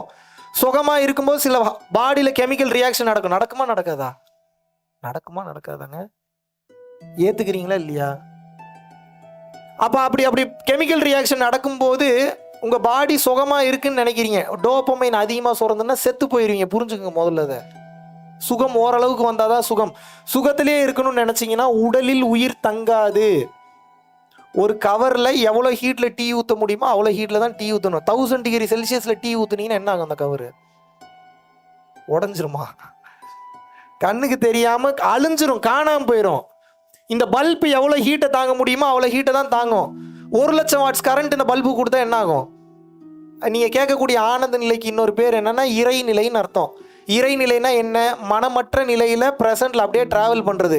2 நிமிஷத்துக்கு மேலாம் ஹோல்டு பண்ண முடியாது, வெடிச்சு செதறிடுவீங்க, காணாமல் போயிடுவீங்க. நீ எதிர்பார்க்கக்கூடிய சுகம் எதுவும் இல்லை. நீ எதிர்பார்க்கக்கூடிய சுகம் இந்த பாடியில் இருந்தால் முதல்ல கிடைக்காது. முதல்ல தெரிஞ்சுக்குங்க. நீ எதிர்பார்க்கக்கூடிய சுகம் எப்போ உங்களுக்கு கிடைக்கும்னா பரிபூரண ஆன்மாவாக நீங்கள் எப்போ மாறுறீங்களோ அப்போ தான் கிடைக்கும். அப்படின்னா என்ன அர்த்தம்? பாடியை விட்டு எக்ஸிட் ஆகணும்னு அர்த்தம். அதுக்கு பேர் தான் மோட்சம் அல்லது முக்தி. இந்த உடலுக்கு ஒரு குறிப்பிட்ட லெவல் கெப்பாசிட்டி தான் இருக்குது. அந்த கெப்பாசிட்டிக்கு மேலே இந்த உடம்புலாம் தாங்காது, செத்து போயிடுவீங்க. இந்த உடலை விட்டு வெளியேறினா தான் அதுக்கு பேர் மோட்சம், முக்தி, பிறவியில்லா பெருவாழ்வு. இதுக்கு போகிறது எண்டு. இதுக்கு முதல் வழி என்ன அப்படின்னா, முதல்ல வாழும் போதே ஒரு தன்னிறைவுக்கு வரணும். நீங்கள் தன்னிறைவுக்கு வர்றதுன்னா என்ன? இது போதும், இதில் ஒன்றும் இல்லை, இது போதும், இதில் ஒன்றும் இல்லை, அதை பார்த்துட்டேன், அதில் ஒன்றும் இல்லைன்னு சொல்லி புரிதலிலோ அல்லது ஞான விளக்கத்திலோ அல்லது பயணம் பண்ணக்கூடிய வாழ்க்கையிலோ ஒரு முடிவுக்கு வரணும். நீங்கள் முடிவுக்கு வரலைன்னா என்ன ஆகும்னா, இந்த ஆசை அதிகமாகும்னு நினைக்கிறீங்களா, கம்மியாகும்னு நினைக்கிறீங்களா? இந்த பாடி கொடுத்தது அனுபவிக்கிறதுக்கு இல்லை, அனுபவிச்சுக்க. ஆனால் அனுபவிச்சுட்டு இதில் ஒன்றும் இல்லைன்றது தெரிஞ்சுக்கன்றதுக்கு இந்த பாடியை கொடுத்துருக்கான். அனுபவிச்சுக்கிட்டே இருன்றக்கா இந்த பாடியை கொடுக்கல. நீ அனுபவிச்சுக்கிட்டே இருக்கீங்கன்னா வயசாயிரும். வயசான ஆட்களுக்கு ஆசை கம்மின்றீங்களா அதிகன்றீங்களா? இருக்கிறதுலே அதிக ஆசை வயசானவங்களுக்கு தான். ஆனால் பாவம், அவங்களுக்கு பாடி சப்போர்ட் பண்ணாது. அதனால நடிப்பாங்க அப்படியே வாழ்க்கையில் எல்லாம் ஆண்டு அனுபவிச்ச மாதிரி. அவங்களாம் பார்த்து ஏமாந்துடாதீங்க. டாப் டு பாட்டம் எனக்கு தெரியும். மனம் எப்படி செயல்படும், உடல் எப்படி செயல்படும், ஆன்மா எப்படி செயல்படும், எந்த நேரத்தில் ஒரு மனசை எதை பேசுவான், எதை பேச மாட்டான், என்னென்ன பொய்யெல்லாம் சொல்லுவான், என்னென்ன உண்மை எல்லாம் தெரியும். ஆரம்பத்திலேயே ஆசையை அடக்க தெரில. 70-80 வயசுல எங்கே போய் ஆசையை அடக்குவீங்க? ஆசை அப்படியே தான் இருக்கும். உங்கள் உடம்பு சப்போர்ட் பண்ணாதனால ஒன்றும் பண்ண முடியலன்னு உட்காந்துருப்பீங்க. நீங்கள் இப்படியே என்ன பண்ணுறது, இதுக்கு மேலே ஒன்றும் பண்ண முடியாது. அப்போது அந்த ஆசை என்ன பண்ணுன்னா மீண்டும் அடுத்த பிறவியை எடுக்கும். ஏன்? அதை அனுபவிக்கிறக்காக எடுக்கும். பிறப்பு இறப்பு என்பது ஒரு மாபெரும் சாபக்கேடு. மனிதனா உடல் எடுத்துட்டீங்கன்னாவே கேவலமான ஒரு பிறவின்னு நீங்க அர்த்தம், இன்க்ளூடிங் மீ. ஏன்? மனித பிறவி எடுத்தாவே ஏதோ ஒரு எரர் இருக்கு, முடிக்காத கணக்கு வழக்கு இருக்கு. அந்த முடிக்காத கணக்கு வழக்கை முடிக்கிறதுக்காக சஞ்சித கர்மா, பிராப்த கர்மா, ஆகாமிய கர்மா, காமிய கர்மா, நிஷ்காமிய கர்மா, இந்த கர்மால சில கர்ம வினைகள்ல நீங்க பேலன்ஸ் இன்னும் முடிக்க வேண்டிய கணக்கு இருக்குன்ற ஒரே காரணத்துக்காக தான் இங்க மீண்டும் பிறந்திருக்கீங்க. அதை முதல்ல தெரிஞ்சுங்க. மனித உடல் கிடைச்சிருச்சுன்னா பேர் அழகுன்னு நினைச்சுக்காதீங்க. இருக்கிறதுலே கேவலமான விஷயம் உங்க உடல் தான். வேற வழி இல்லை, அந்த உடம்பை பாதுகாத்து தான் ஆகணும். ஏன்? உடம்பு போயிருச்சுன்னா உயிரை பேணி பாதுகாக்க முடியாது. அப்போ என்ன பண்ணணும்? உடம்பு இருக்கும்போதே உண்மையை கண்டுவிட வேண்டும். இல்லை என்றால் இந்த உண்மையை கண்டுகொள்ளும் வரை மீண்டும் மீண்டும் வேறு வேறு உடலை நீங்கள் எடுப்பீர்கள். இதை ஒரு சித்தர் சொன்னா பொய்ன்னு சொல்லலாம். பிறவியை பற்றி பேசாத சித்தர்களே கிடையாது, மகான்களே கிடையாது. விவேகானந்தர்லேருந்து, ராமகிருஷ்ண பரமஹம்சர்லேருந்து, அகத்தியர்லேருந்து, போகர்லேருந்து, புலிப்பாணியிலேருந்து, சட்டைமுனிநாதர்லேருந்து, காலங்கிநாதர்லேருந்து, இரட்டை நாக்கு சித்தர்லேருந்து, சிவானந்த பரமஹம்சர்லேருந்து, அருட்பெருஞ்சோதி வள்ளலார்லேருந்து இந்த பிறவியை பற்றி பேசாத ஆட்களே கிடையாது. கர்மாவை பற்றி பேசாத ஆட்களே கிடையாது. கர்மானா என்ன? There is an equivalent reaction for each and every action. ஒவ்வொரு வினைக்கும் அதற்கு சமமான எதிர்வினை உண்டு. which means என்னன்னா, மனசால ஒன்று தப்பா நினைக்கிங்கன்னா மனசால வலியை அனுபவிக்க போறீங்கன்னு அர்த்தம். உடலால ஒருத்தங்களை காயப்படுத்துறீங்கன்னா உடலால அது உங்களுக்கு பல மடங்கு திருப்பி வரப்போகுதுன்னு அர்த்தம். ஒருத்தனுக்கு துரோகம் பண்றீங்கன்னா பல பேர் சேர்ந்து உங்களுக்கு துரோகம் பண்ண போறானுங்கன்னு அர்த்தம். ஒருத்தங்களை ஏமாத்துறீங்கன்னா பல பேர் சேர்ந்து உங்களை ஏமாத்த போறாங்கன்னு அர்த்தம். அப்படின்னா என்ன? பிறர் கின்னா முற்பகல் செய்யின் தமக்கின்னா பிற்பகல் தாமே வரும். எதை விதைக்கின்றாயோ அதை நீ அறுவடை செய்கின்றாய். தீதும் நன்றும் பிறர் தர வாரா. நல்லதும் கெட்டதும் இன்னொருத்தன் கொடுத்து வர்றதில்லை. எனக்கு ஏன் இறைவா இவ்வளோ கஷ்டம்? கேள்வியே கேட்காது. உங்களுக்கு தகுதியே இல்லை. இறைவனை பற்றி பேசுறதுக்கு எனக்கே தகுதி இல்லை. உங்களுக்குலாம் தகுதி இருக்கா? நானே ஏதோ பார்த்துக்கிட்டு இருக்கேன். ஏதாவது கருணை காமிச்சு ஒரு முறை உன்னிடம் என்னை சேர்த்து கொள்ள மாட்டேன் வெயிட் பண்ணிட்டு இருக்கேன். யாருக்காவது தகுதி இருக்கா? இன்னைக்கு இறைவன்லாம் கேள்வியே கேட்கக்கூடாது. அவ்வளவு பாவம் பண்ணி வச்சிருக்கீங்க. அதனால தான் இங்கே சுற்றிட்டு இருக்கீங்க. ஏதோ கொஞ்சம் நஞ்சம் புண்ணியம் பண்ணதுனால இறைவன் இன்று இந்த ஞான ரீதியான விஷயங்களை உங்கள் காதில் கொண்டு வராருனாவே உங்கள் தாத்தா பாட்டி செஞ்ச புண்ணியம், உங்கள் அப்பா அம்மா செஞ்ச புண்ணியம், நீங்கள் செஞ்ச புண்ணியம். அதனால ஏதோ காதில் விழுகுது. இல்லை எத்தனை பேர் ஃபாலோ பண்ணுவீங்களான்னு தெரில. இன்னைக்கு என்ன ஒரு 200 பேர் வந்திருக்கீங்களா? அந்த 200 பேரில் ஒரு 2 பேர் இதை புரிஞ்சுக்கிட்டு வாழ்ந்தீங்கன்னா இன்னைக்கு நான் வந்த சத்சங்கம் எனக்கு சக்ஸஸ். 200 பேரும் தெளிவடையணும்னு தான் நான் நினைக்கிறேன். ஆனால் எனக்கு 100% நல்லா தெரியும். உங்கள் மேலே எனக்கு 200% நம்பிக்கை இருக்குது. நீங்கள் இதை யாரும் ஃபாலோ பண்ண மாட்டீங்க. ஏன்? நான் இந்த ஒரு மணி நேரம் 1.5 மணி நேரத்தில் நான் பேசி முடிச்சிருவேன். நீங்கள் வெளியில் போனேன்னு இந்த உலகம் ரொம்ப பெருசு. மறுபடியும் அழகழகாக தெரியும், கலராக தெரியும். ஊர் சுற்றுவீங்க, சாப்பிடுவீங்க, அங்கே போவீங்க, இங்கே போவீங்க. இங்கே தான் நீங்களும் நானும் டிஃப்ரெண்ட் நீங்கள் பண்ணுற அதே தான் நான் பண்ணிகிட்டு இருக்கேன். பட் என்னென்னா இதெல்லாம் உண்மை இல்லைன்ற தன்மையில் பண்ணிகிட்டு இருக்கேன். இதெல்லாம் உண்மை நினச்சி பண்ணிகிட்டு இருக்கீங்க. அதனால் நீங்கள் போய் சிக்கிக்கிறீங்க. இப்படியே உட்காந்துக்கிட்டா என்ன தான் கற்றுப்பீங்கன்ட்டு நீங்கள் உட்காந்து மிகப்பெரிய உச்சகட்ட ரகசியம்லாம் எதில் தெரியுமா இருக்குது? இப்படியே அமைதியாக உட்காந்துட்டு இருக்கிறது தான் இருக்குது. இப்படியே நான் வந்ததுலேருந்து பேசாமல் இப்படியே உட்காந்துருக்கேன். என்ன கற்றுப்பீங்க நீங்கள்? புரிஞ்சிருச்சு, எல்லாம் புரிஞ்சிருச்சு. டைம் வர வரைக்கும் வெயிட் பண்ணி யாரும் போய் டிக்கெட்டும் கொடுத்து தொலைய மாட்டானுங்க. என்ன கற்றுனாலும் டிக்கெட் கொடுக்க மாட்டாங்க. விட்றா, இல்லை இங்கே வேலை பார்க்க ஆளில் கொஞ்சம் வரவன் போகிறவனுங்க என்ன அவனுக்கு பாரு பியூட்டி பாருங்க. எவனுக்கு உணர்த்துறான்? எவன் இதை தெளிவாக அடுத்தவனுக்கு கொண்டு போகிறானோ அவனுக்கு தான் சீக்கிரம் உணர்த்துறான். சரி உணர்த்தாச்சில் விடுறானா விட மாட்டான். ஏன்? வேலை பாருங்கிறான். என்ன பண்ணி தொலைகிறது? எப்படி வச்சுருக்கான் பாருங்க லாக். இப்போ நீங்கள் மாட்டிக்கிட்டீங்க. இந்த உடலில் நீங்கள் சிக்கிக்கிட்டீங்க. இந்த உடலிலிருந்து வெளியேறும் போது ஆசையற்ற நிலையில் இந்த உடலை விட்டு உயிர் வெளியேற வேண்டும். ஒரு ஆசை இருந்தாலும் அந்த ஒரு ஆசைக்காக அடுத்த பிறவி எடுப்பீங்க. மைண்ட்ல வச்சுக்கோங்க. அந்த ஒரு ஆசைக்காக அடுத்த பிறவி எடுத்து சாவீங்க மறுபடியும். அப்ப என்ன பண்ணணும்? வயசாகிறதுக்கு முன்னாடி இந்த பக்குவ நிலைக்கு போகணும். இந்த பக்குவ நிலைக்கு போகலன்னா மீண்டும் மீண்டும் அடுத்த பிறவி எடுப்பீங்க. நான் எடுத்துட்டு போறேன்டா, உனக்கு என்னடா பிரச்சனை? எடுத்துக்குங்க. இப்போவே சரியான தண்ணி இல்லை. இப்போவே எத்தனை வெள்ளி? எவ்வளோ? 5 வெள்ளியான இங்கே வாட்டர் பாட்டில். சிங்கப்பூர்லலாம் 3-4 வெள்ளிக்கு மேலே சொல்கிறானுங்க. இனி போக போக 12 வெள்ளி, 15 வெள்ளி, 100 வெள்ளி வந்தாலும் ஆச்சரியப்படுறதுக்குல்ல. உலகமே தங்கத்தை வைத்து தான் பொருளாதாரத்தை கணக்கிட்டு இருந்தான். இப்போ உலக பொருளாதாரம் எதுக்கு தெரியுமா வந்துருச்சு? நீர் பொருளாதாரத்துக்கு வந்துருச்சு. அப்படின்னா என்ன அர்த்தம்? எந்த நாட்டில் நீர் வளம் அதிகமாக இருக்குதோ அவன் தான் கோடீஸ்வர நாடு. அதுக்கு வந்துட்டானுங்க. ஃப்ரான்ஸில் இப்போ நீர் பொருளாதாரத்துக்கு வந்து அவன் பாருங்க எவ்வளோ தெளிவுன்னு. அங்கே கார் கிரியேட் பண்ணால் ஏகப்பட்ட தண்ணி செலவாகுது. இந்த நாட்டினுடைய நிலத்தடி நீர் மட்டம் குறைஞ்சிரும்ன்றதுக்காக பூராத்தையும் கொண்டு வந்து இந்தியாவில் பண்ணுறான். வேறு நாடுகள் நல்ல நாடுகளில் பண்ணுறான். அவனுக்கு பாருங்கள் கமிஷன் வாங்கிட்டு கையெழுத்து போட்டு கொடுத்துட்றானுங்க. நீர் போகுது. நீர் போனேன்னு என்ன ஆகுது? என் மக்கள் எங்கே போவார்கள்? தண்ணீருக்கு செத்து தான் போகணும். இதுதான் நடந்துகிட்டு இருக்கு. ரொம்ப கொடுமையாக இருக்குது இதுக்கப்புறம் நடக்கக்கூடிய காலகட்டம். நினைத்து பார்க்க முடியாத அளவுக்கு கரெக்டாக இன்னொரு 90 வருஷம் மேக்சிமம், இல்லை 70-80 வருஷம் இன்னும் கொஞ்சம் வெயிட் பண்ணுங்க. ஏசி இல்லாம வெளியில கூட நடக்க முடியாது. வெளியில கூட ஏதாவது போட்டு ஏசி கொண்டு வந்தாலும் ஏன்னா குளோபல் வார்மிங் அவ்வளோ ஹீட் ஆகி உங்களால் நடக்க முடியாது.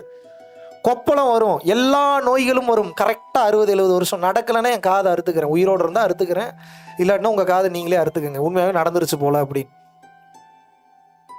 200% நடக்கும். இருக்கிற மரத்தெல்லாம் பிடுங்கி போட்டுறீங்க, இருக்கிற மரத்தெல்லாம் வெட்டி போட்டுறீங்க, செடியை பிடுங்கி போட்டுறீங்க. உங்கள் பசங்களுக்கு நீங்கள் சொல்லித்தரது பூரா காசு பணம் வச்சுருக்கிறவன் தான் பெரிய ஆளுன்னு. காசு பணம் வச்சுருக்கிறவன் பெரிய ஆளுன்னா நீங்கள் வாழ்கிறீங்க. அப்புறம் உங்களை பார்த்து வாழ்கிறவன் ஞானியாக வாழ்வான்? எப்படி வாழ்வான்?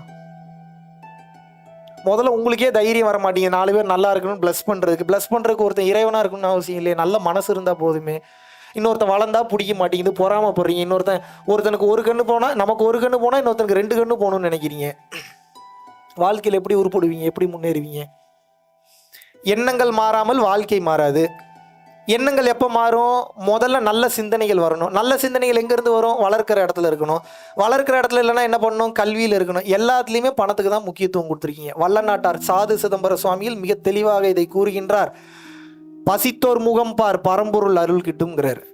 பணத்தின் ஆணிவேர் பாவம், குணத்தின் ஆணிவேர் புண்ணியம்ங்கிறார். அப்படின்னா என்ன அர்த்தம்? பணத்தை மட்டுமே மையமாக வைத்து நீ ஓடும்போது பாவத்தை அதிகமாக சேர்த்து விடுவாய். குணத்தை மையமாக வைத்து நீ ஓடும்போது பிற உயிர்களை மதிப்பாய், அந்த உயிர்களுக்கு வேண்டும் என்கின்ற உதவிகளை செய்வாய், கருணையின் அடிப்படையில் நீ இருப்பாய், ஜெனரோசிட்டி ரொம்ப ஜாஸ்தியாகும், புண்ணியத்தை சேர்த்து விடுவாய், இறைவனின் அருள் பரிபூர்ணமாக கிடைத்துவிடும். உடலை விட்டு உயிர் பிரியும் போது, வெளியேறும் போது பிறவி இல்லா பெருவாழ்வை நீ அடைந்து விடுவாய். அடுத்த பிறவி உனக்கு கிடையாது. ஏன்? மனுஷனா நம்ம அவதாரம் பண்ணதுக்கு கிட்டத்தட்ட 10,000 பிறவிகள் ஒரு செல் உயிரினமாக தோன்றி 2 செல் 3 செல் 4 செல் 5 செல், இட்ஸ் பியூர் சயின்ஸ், எவல்யூஷன் ப்ராசஸ்ன்னு சொல்லுவாங்க. அதுக்கப்புறம் பாடியிருக்கிறார்ல மாணிக்க வாசகர், புல்லாய் பூடாய் மரமாய் தேலாய் பல்விருகமாய் அசுரராய் தேவராய் கணங்களாய் எல்லாம் சேர்ந்து தாவர சங்கமத்துள் பாடுறாரா இல்லையா? Yes or no? இது பியூர் எவல்யூஷன் ப்ராசஸ். இந்த பாடி கிடைக்கிறதுக்கு 10,000 வருஷம் வெயிட் பண்ணியிருக்கீங்க. எதுக்கு? இறைவனை பார்க்கறதுக்காக. வேற கேட் பாஸே இல்லை. பாடி மனித உடல் இருந்தால் தான் கேட் பாஸ் நீங்கள் மேலே போகிறதுக்கு. இல்லைன்னா உங்களுக்கு கேட் பாஸே கிடையாது. நீங்கள் ஒரு பாம்பாகவோ பள்ளியாகவோ பூரானாகவோ எருமையாகவோ கழுதையாகவோ குதிரையாகவோ பிறந்தீர்கள் என்றால் நிச்சயமாக இறைவனை பார்க்க முடியாது. ஏன்? முதுகுத்தண்டு யாருக்கெல்லாம் நேராக இருக்கோ அவர்களால் தான் இறைவனை உணர முடியும், இறைவனை பார்க்க முடியும். ஏன்? உயிர் சக்தி கீழே தூங்கி கொண்டிருக்கிறது. அது பயணம் பண்ணி சகசரா வழியாக வெளியே போகிறதுக்கு ஸ்பைனல் கார்டு வழியாக சுழுமுனை நாடின்னு ஒரு நாடி இருக்குது, சுஷ்முனான்னு சொல்லுவாங்க. அந்த சுழுமுனை நாடி வழியாக ஜிக் ஜிக் ஜிக் ஜிக் ஜிக் ஜிக்னு ட்ராவல் ஆகும். அதுதான் அந்த குண்டலினி தத்துவம். அது ட்ராவல் பண்ணால் முதுகு தண்டு ஸ்ட்ரைட்டாக இருக்கணும். எந்த விலங்குக்கு எந்த பறவைக்கு முதுகு தண்டு ஸ்ட்ரைட்டாக இருக்கு சொல்லுங்க? மிகப்பெரிய அறிவியல் புலமை வாய்ந்த அறிவியல் ஆராய்ச்சியாளர்கள் இருப்பீங்க, மிகப்பெரிய வக்கீல்கள் இருப்பீங்க, மிகப்பெரிய மருத்துவர்கள் இருப்பீங்க. இப்போ நீங்கள் எனக்கு ஒரு விளக்கம் கொடுங்க. எந்த உயிரினத்துக்கு முதுகு தண்டு நேராக இருக்குது? மனிதனை தவிர. மனிதனும் ஒரு பெரிய விலங்கு, அனிமல் தான், விட்டுருங்க. மனிதன் அல்லாத அனிமல் எந்த அனிமலுக்கு முதுகு தண்டு நேரா இருக்கு?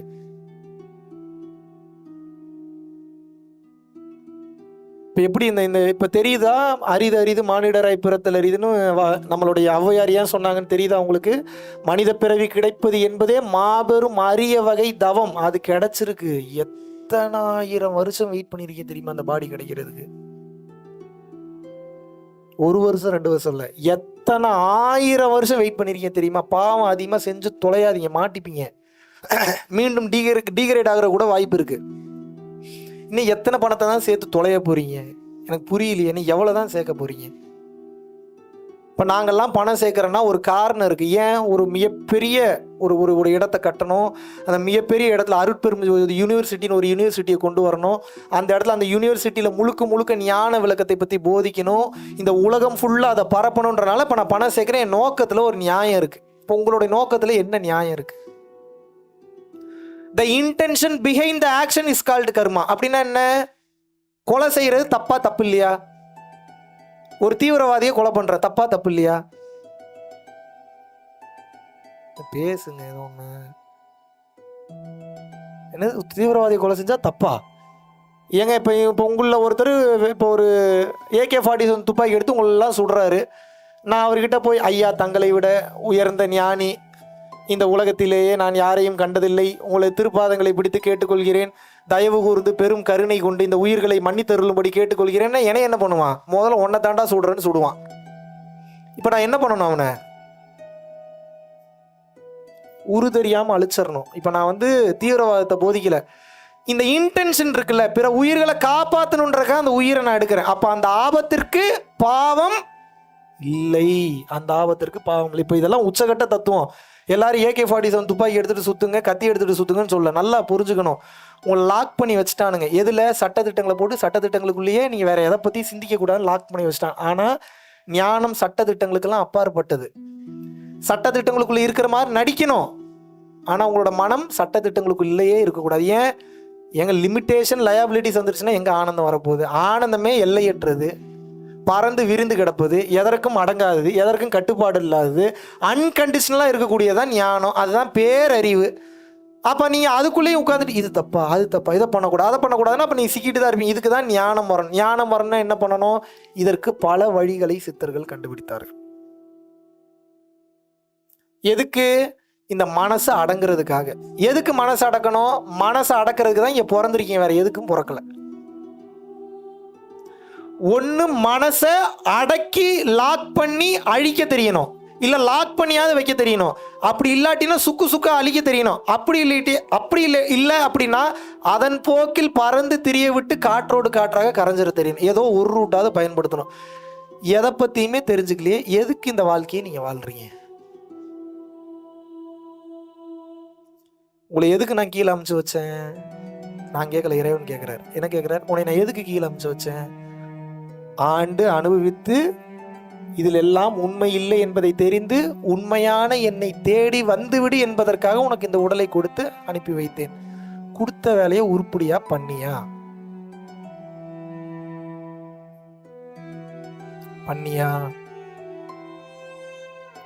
ஏன் பண்ணல? பொய்யின்ற நான். அடுத்த பிறவி இந்த வார்த்தையே நான் கேள்விப்பட்டதே இல்லைங்கன்றவங்க யார் இங்க சொல்லுங்க? பொய் சொன்னீங்கன்னா மூக்கு வாயிலிருந்து ரத்தம் வரும். அப்ப அடுத்த பிறவின்ற ஒண்ணு தெரிஞ்சிருக்கு. Some what you hurt somewhere. am I right or wrong? அதை ஏன் ஆராய்ச்சி பண்ணல? கெடுதல் செய்யாத இந்த வார்த்தையை கேள்விப்பட்டதே இல்லையா? ஏன் கெடுதல் பண்ணீங்க? ஆசையே படாத யாரும் சொல்லவே இல்லையா? ஏன் ஆசைப்பட்டீங்க? பிறரை காயப்படுத்தாதே கேள்விப்பட்டதே இல்லையா? ஏன் காயப்படுத்தினீங்க? நானே உங்களை லாக் பண்றேன், இறைவன்ட்ட இதெல்லாம் போய் பேச முடியுமா நீங்க? அப்ப என்ன அர்த்தம்? வெட்டி சாக்கு போக்கு. சொல்லி தரல, இதை பண்ணல, அதை பண்ணல. மேபி உங்களை ஒரு இடத்துல காப்பாற்றலாம். என்னன்னா இதுல இவ்வளோ மேட்டர் இருக்கா அப்படின்ற அளவுக்கு யாரும் சொல்லி தரல. இல்லாட்டினா பிடிச்சிருப்பீங்க. இப்போ அப்படியே பிடிச்சிருவீங்களா? இப்போ நாளையிலிருந்து அப்படியே பிடிச்சி அப்படியே மேலே போய் அப்படியே பிறவில்லா பெருவாழ்வுக்கு அருட்பெருஞ்சோதி ஆண்டவரோட கலந்துருவீங்க. அப்படித்தானே? விடிய 1 மணி நேரத்தில் காலையில் 8 மணிலேருந்து சாயந்தரம் 8 மணி வரைக்கும் உயிரை கொடுத்து கத்தி தீட்சை கொடுத்து எனர்ஜியை கொடுத்து இறைநிலையை உணர வச்சு பயிற்சி பண்ணுங்கனாவே பண்ண மாட்டீங்க. 1.5 மணி நேரத்தில் உட்காந்து இவ்வளோ தூரம் தெளிவாக விளக்கம் கொடுத்ததுக்கப்புறம் கூட நாளைக்கு நீங்கள் மறுபடியும் சொல்லுங்க, எங்களுக்கு யார் தெளிவாகவே விளக்கம் கொடுக்கல. இப்படியே கத்திக்கிட்டே இருக்க வேண்டியதான், நீங்கள் இப்படியே ஃபீல் பண்ணிக்கிட்டே இருக்க வேண்டியதான். கண்ணமாப்பேட்டை சுடுகாடு வெயிட்டிங்கில் இருக்கு, போய் படுத்துங்க. நீங்களா போய் ஒருத்தம் கூட சப்போர்ட்டுக்கு வர மாட்டான் இதுக்கப்புறம் உங்களுக்கு. இறைவன் ஏதாவது நம்ம பண்ண புண்ணியங்களுக்கு ஏதாவது ஒருத்தர் 2 பேர் மூலியமாக தான் ஏதோ ஒரு சப்போர்ட்டுக்கு வருவார். இப்போ நானே பெரிய உலகத்தை ரட்சிக்க வந்தவன் அப்படிலாம் கிடையாது. அப்படிலாம் ஒரு மண்ணாங்கட்டி இல்லை. நான் இருக்கிறதுல கேவலமான பிறவி. நீங்கள் என்ன ஆராய்ச்சி பண்ணாதீங்க. இந்த உடலை பயன்படுத்தி ஏதாவது பேசுகிறாருல, ஏதாவது சொல்கிறாருல, இந்த டைமுக்கு இதை பண்ணு, வாழ்க்கையில் இப்படி உருப்படு, போ, இதை தப்பிச்சிரு, இங்கே அழகுக்கே முக்கியத்துவம் கொடுக்காத, எதெல்லாம் இன்னைக்கு நீங்கள் பெருசுன்னு நினைக்கிறீங்களோ அதெல்லாம் கடந்து இறைவனை பார்க்கணும். இதுதான் உங்களுக்கு வச்ச டாஸ்க். உங்கள் அழகு ரொம்ப பெருசுன்னு நினைக்கிறீங்களா? அந்த அழகு தான் உங்களுக்கு வச்ச மிகப்பெரிய ஆப்பு. இன்னைக்கு இந்த மலேசியா நாட்டுக்கே நீங்கள் தான் மிகப்பெரிய ஒரு இஸ்தானால நீங்கள் தான் மிகப்பெரிய கிங்காக இருக்கீங்களா? அந்த பதவி தான் உங்களுக்கு வச்ச மிகப்பெரிய ஆப்பு. அதை கடந்து நீங்கள் இறைவனை பார்க்கணும். இருக்கிறதுலேயே மிகப்பெரிய இன்ஃப்ளூயன்ஸ்டான ஒரு பர்சனாக இருக்கீங்க, கோடியாக பணம் வச்சுருக்கீங்களா? அதை கடந்து இறைவனை பார்க்கணும். ஆக மொத்தம் எதெல்லாம் பெருசுன்னு நினைக்கிறீங்களோ அதை கடந்து இறைவனை பார்க்கணும். இப்போ ஏழையாக இருக்கிறது எவ்வளோ பெரிய வரப்பிரசாதம் பாருங்கள். ஈஸி. ஒரு ஏழை மட்டும் ஆசைகளை குறைச்சிக்கிட்டானா முடிஞ்சு. இந்த கோடீஸ்வரம் போய் அடையிறத விட இவன் ஈஸியாக போய் அடைஞ்சிருவான். பல பேர் அதை மாற்றி சொல்லுவாங்க. கோடீஸ்வரங்களுக்கு தான் முதல்ல சொல்லிக் கொடுக்கணும். பக்கா யோகியத்தனம், திருட்டுத்தனம் நம்பவே நம்பாதீங்க. இந்த கோடீஸ்வர தன்மையில் இருக்கிறவனை திருத்துறதான் இருக்கிறதுல ரொம்ப ரொம்ப பெரிய கஷ்டமான டாஸ்க் எனக்கு. இந்த ஏழை தன்மையில் இருக்கிறவங்க, லோயர் மிடில் கிளாஸில் இருக்கிறவங்க எனக்கு திருத்துறது ரொம்ப ஈஸி. காரணம் என்ன அப்படின்னா டக்குன்னு புரிஞ்சுக்கிறாங்க. அந்த தன்மையில் இருக்கிறவங்க அந்த போதைக்கு அடிமையாயிட்டதுனால அந்த பணம் நான் எல்லாரையும் தவறுன்னு சொல்லலை, புரிஞ்சுக்கிட்டவங்க புரிஞ்சுக்கிட்டாங்க, புரிஞ்சுக்காதவங்கள சொல்கிறேன். அந்த தன்மையிலேருந்து அவங்களால கீழே இறங்கி வரவே முடியல. எத்தனை பேரை பார்க்குறேன். நான் தெரியாமல் தான் கேட்குறேன். இப்போ பணம் காசெல்லாம் சேர்த்து வச்சுருக்கீங்கல்ல, இது எவ்வளோ பெரிய பாவச் செயல் தெரியுமா உங்களுக்கு? இன்னும் இதோட வீரியம் இன்னும் தெரில. உங்களுக்கு புரிகிற மாதிரி சொல்கிறேன், அப்போ தான் புரியும். ஒரு ஆப்பிள் மரம் இருக்குது, நல்லா கவனிக்கணும். எத்தனை ஆப்பிள் மரம் இருக்குது? ஒரு ஆப்பிள் மரம் இருக்குது. இந்த ஒரு ஆப்பிள் மரத்தில் 10 ஆப்பிள் வருது. ஒரு ஆப்பிள் மரத்தில் எத்தனை ஆப்பிள் வருது? இந்த 10 ஆப்பிளும் கீழே இருக்கக்கூடிய 10 பேருக்கும் சரிசமமாக போக வேண்டும் என்பது இறைவனின் விதி, விதிக்கப்பட்டது. மாற்று கருத்தே கிடையாது. 10 ஆப்பிளையும் கொடுத்துட்டாரு, மரத்தையும் கொடுத்துட்டாரு, மலையும் கொடுத்துட்டாரு, மண்ணையும் கொடுத்துட்டாரு, ஆப்பிளும் வந்துருச்சு. மரம் ஏற தெரிஞ்ச புத்திசாலி நீங்கள் என்ன பண்ணுறீங்க? மேலே ஏறி 9 ஆப்பிளை சேஃப்டி பண்ணிட்டு 9 ஆப்பிளையும் சாப்பிட்டுட்டு ஒரு ஆப்பிளை கீழே போட்டு மீதி 9 பேர் ஷேர் பண்ணிக்கடான்றீங்க. அதுலேயும் 2 கடி கடிச்சிட்டு தான் கொடுக்குறீங்க. இது நியாயமா? இதுக்கு பேர் உழைப்புன்னு வச்சிருக்கீங்க. இதுக்கு பேர் என்ன? மரம் ஏற தெரிஞ்சதுக்கு பேர் உழைப்பு. Having power and having intelligence is not an opportunity, it's an responsibility. உங்களுக்கு ஒரு பவர் இருக்குது, உங்களுக்கு ஒரு திறமை இருக்குன்னா இறைவன் அதை எதுக்கு கொடுத்துருக்கிறாருன்னா 4 உயிருக்கு உதவுடான்றதுக்காக உங்களோட பாவ புண்ணிய கணக்குகளை கால்குலேட் பண்ணி கொடுத்துருக்கிறாரு. நீங்கள் என்ன பண்ணுறீங்க? அதை ரெஸ்பான்சிபிலிட்டியாக நினைக்காம ஆப்பர்ச்சுனிட்டியாக பயன்படுத்தி நீங்கள் மொத்தத்தையும் வச்சுட்டு பிச்சை போடுறீங்க. கிள்ளி கொடுத்தா கூட பரவாயில்ல, கிள்ளி கொடுக்கறதுலேயும் சுரண்டி கொடுக்குறீங்க. கொஞ்சோண்டு வச்சுக்க. இந்த விதத்தில் நியாயம்? இயற்கை எல்லாத்துக்கும் சரிசமமாக தானே கொடுக்குது. இது எதுக்கு சொல்கிறேன்னா, நான் பெரிய உழைச்சேன்றீங்களே. இப்போ ஒரு 100 கோடி ரூபா உங்கள்கிட்ட பணம் இருக்குன்னு என்ன பெருசாக உழைச்சிங்க? நீங்கள் நியாயமான வழியில் சம்பாரிச்சிங்க கூட வச்சுப்போம். உண்மையாகவே உடல் உழைப்பை பயன்படுத்தி நீங்கள் சம்பாரிச்சிங்களா? டெய்லி 100 கிலோமீட்டர் பஸ் ஓட்டுறான் வர்றான், டெய்லி 10 கிலோமீட்டர் மலை ஏறான் இறங்குறான், ஒரு விறகு வெட்டி வந்து அவன் வாழ்க்கையை மேனேஜ் பண்ணுறதுக்கு. அவனுக்கு மேலேயே நீங்கள் கஷ்டப்பட்டுட்டீங்க? தெரியாமல் தான் கேட்குறேன். ஏதாவது உங்கள் அறிவை பயன்படுத்தி ஒரு தந்திரத்தை பயன்படுத்தி கோடி கோடியாக சம்பாதிக்கிறீங்க. சரி, சம்பாரிச்சிட்டிங்களே, சரி சம்பாரிச்சது கூட ஓகே. மக்களோட நலனுக்கு எவ்வளோ பயன்படுத்துனீங்க? உங்களுக்கு இல்லாத, மற்றவனுக்கு இல்லாத ஆற்றலை இறைவன் உங்களுக்கு கொடுத்துருக்கான்ல. எக்ஸ்ட்ரா பணம் சம்பாரி, 4 பேருக்கு உதவு, அந்த தந்திரத்தை, அந்த அறிவை கொடுத்துருக்குறான்ல.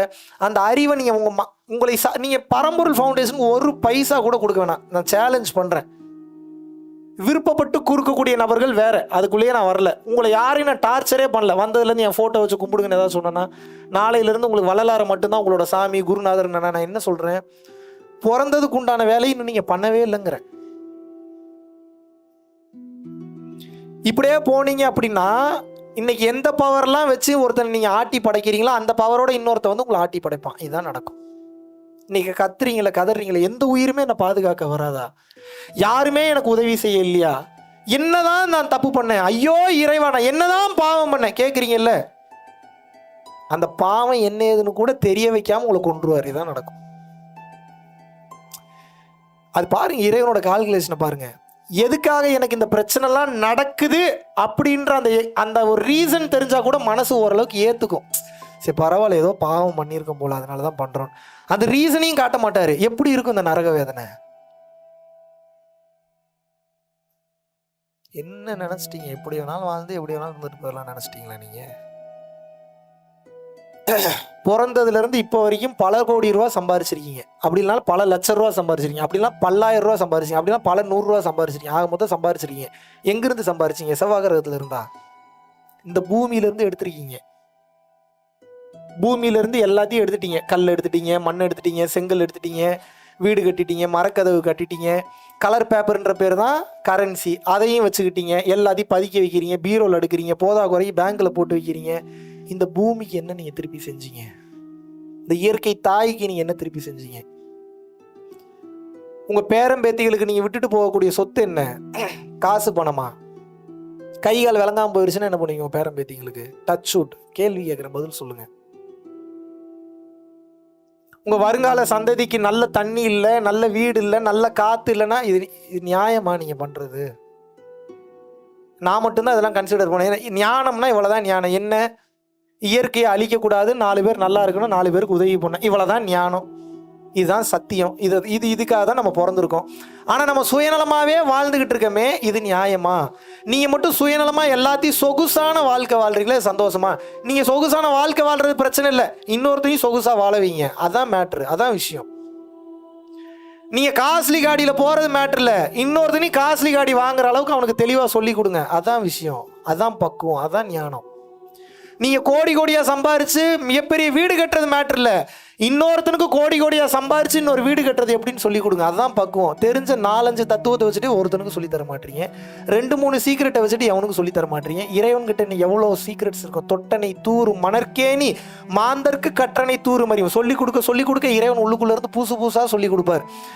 4-5 விஷயத்தை மட்டும் சொல்லி கொடுக்குறாரு. அப்படின்னு என்ன அர்த்தம்? முதல்ல கொடுத்து பார்க்குறாரு, என்ன பண்ணுறீங்க, அப்படியே பிடிச்சி வச்சுக்கிறீங்க, கொடுக்க மாட்டீங்க யாருக்கும்.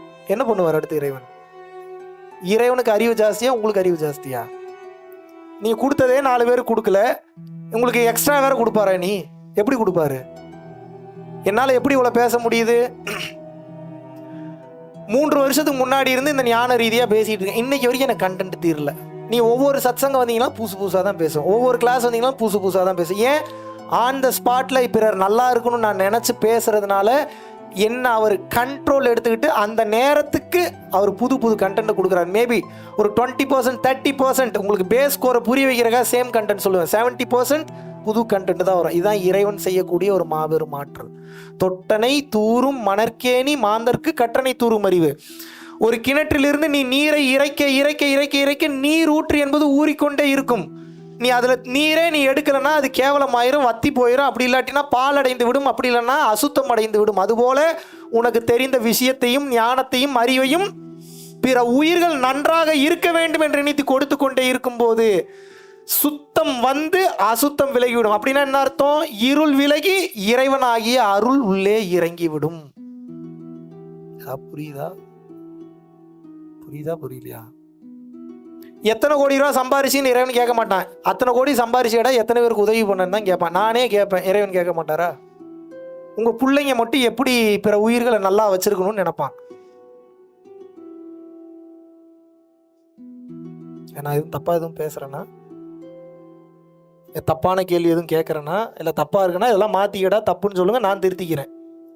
இல்லைன்னா நீங்கள் திருந்திருங்க. நீ எவ்வளோதான் பேய் மாதிரி சேர்த்து வைக்க போறீங்க? எனக்கு புரியவே இல்லையே. இல்லைப்பா நான் சேர்த்து வைக்கவே இல்லை. சேர்த்து வைக்கணும்னாலும் இப்போ இறையருள் வேணும், சேர்த்து வச்சதை கொடுக்கணுன்னாலும் இறையருள் வேணும், நல்லா நடக்கணும்னாலும் இறையருள் வேணும், நல்லா நடந்தவன் அடுத்த கட்டம் போகணுன்னாலும் இறையருள் வேணும். திறமை எத்தனை பேத்துக்கு இருக்கு, ஏன் ஜெயிக்க முடியல?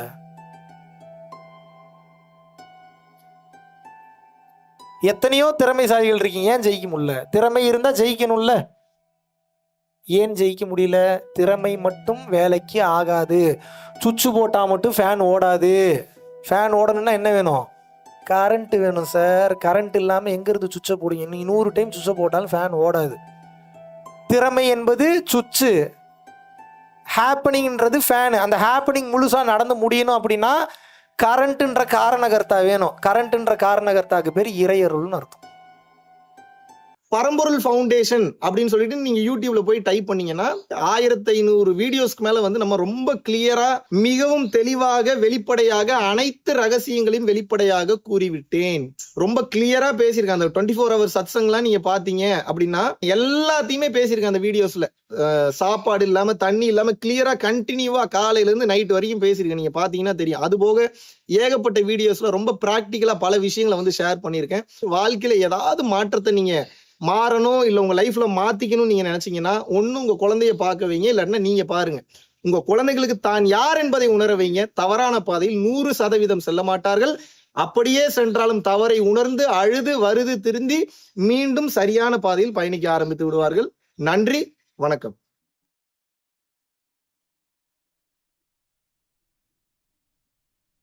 பரம்பொருளின் கருணையினால உங்களுடைய இடைவிடாத அன்னதானத்திற்கு நீங்கள் அனுப்பப்பட்ட பணத்தின் மூலியமாக பல லட்சம் உயிர்களுக்கு இது நாள் வரைக்கும் வந்து சாப்பாடு கொடுத்துருக்கோம். ஸோ கொரோனால இருந்து ஆரம்பிச்சு ஒரு நாள் கூட விடாம பல உயிர்களுக்கு வஸ்திர தானங்களாக இருக்கட்டும், படிக்க முடியாதவங்களுக்கு கல்வித்தொகை கட்ட முடிய விஷயங்களாக இருக்கட்டும், இல்ல ஸ்போர்ட்ஸ் ரீதியா விளையாடக்கூடிய நல்ல மாணவர்களை அனுப்பி வைக்கக்கூடிய விஷயங்களாக இருக்கட்டும், அதை தொடர்ந்து வந்து பாத்தீங்கன்னா ரெகுலரா மந்த்லி பேசிஸ்ல ஏழை குழந்தைகளுக்கு க்ரோசரிஸ் கொடுக்கறதாக இருக்கட்டும், இல்ல அவங்களுக்கு வந்து பாத்தீங்கன்னா சேம் அவங்க விருப்பப்படுறவங்களுக்கு வீட்டு துணிமணிகள், வீட்டுக்கு தேவைப்படக்கூடிய மற்ற பொருட்கள் வாங்கி கொடுக்கறதாக இருக்கட்டும், எல்லா உதவிகளும் வந்து பாத்தீங்கன்னா உங்களோட உதவினாலதான் போயிட்டு இருக்கு. சாது சிதம்பர சுவாமிகள் வளநாட்டார் வந்து ஒரு வார்த்தை சொல்லுவாரு, பசித்தோர் முகம்பார் பரம்பொருள் அருள் கிட்டும் அப்படின்னு வந்து சொல்லுவாரு. வள்ளல் பெருமானும் ஜீவகாருண்யம் உள்ள சம்சாரிகளுக்கு எப்பேற்பட்ட சூழ்நிலையிலும் வந்து பாத்தீங்கன்னா அவங்களோட லாபம் தடைபடாது, தொழில் பிரச்சனைகள் வந்து நிவர்த்தியாகும், அதை தொடர்ந்து வந்து வாழ்க்கையில குடும்ப பிரச்சனைகள் விலகும், அதுபோக குழந்தை சம்பந்தமான பிரச்சனைகள் எதுவாக இருந்தாலும் வந்து இந்த அன்னதானத்திற்காக நீங்கள் செய்யக்கூடிய ஒவ்வொரு ரூபாயும் அது வந்து உங்களுக்கு நிச்சயமாக புண்ணியமாக வந்து சேரும். புண்ணியத்தை கடந்த நிலையில் முக்தி பாதைக்கும் அது நிச்சயமாக உங்களை வழிநடத்தும். அதனால விருப்பப்படுறவங்க நம்மளுடைய பரம்பொருள் அறக்கட்டளையினுடைய சேரிட்டி ஆக்டிவிட்டீஸ்க்கு தங்களுடைய விருப்பப்படக்கூடிய நன்கொடையை கீழே உள்ள டிஸ்கிரிப்ஷன்ல இருக்கக்கூடிய அக்கௌண்ட் நம்பருக்கு செலுத்தலாம். இதற்குண்டான அந்த அருளை சித்தர்கள் உங்களுக்கும் உங்கள் குடும்பத்தாருக்கும் வழங்க வேண்டுகிறேன். குருவின் பரிபூர்ண அருளாசிகள். குரு கடாட்சம்.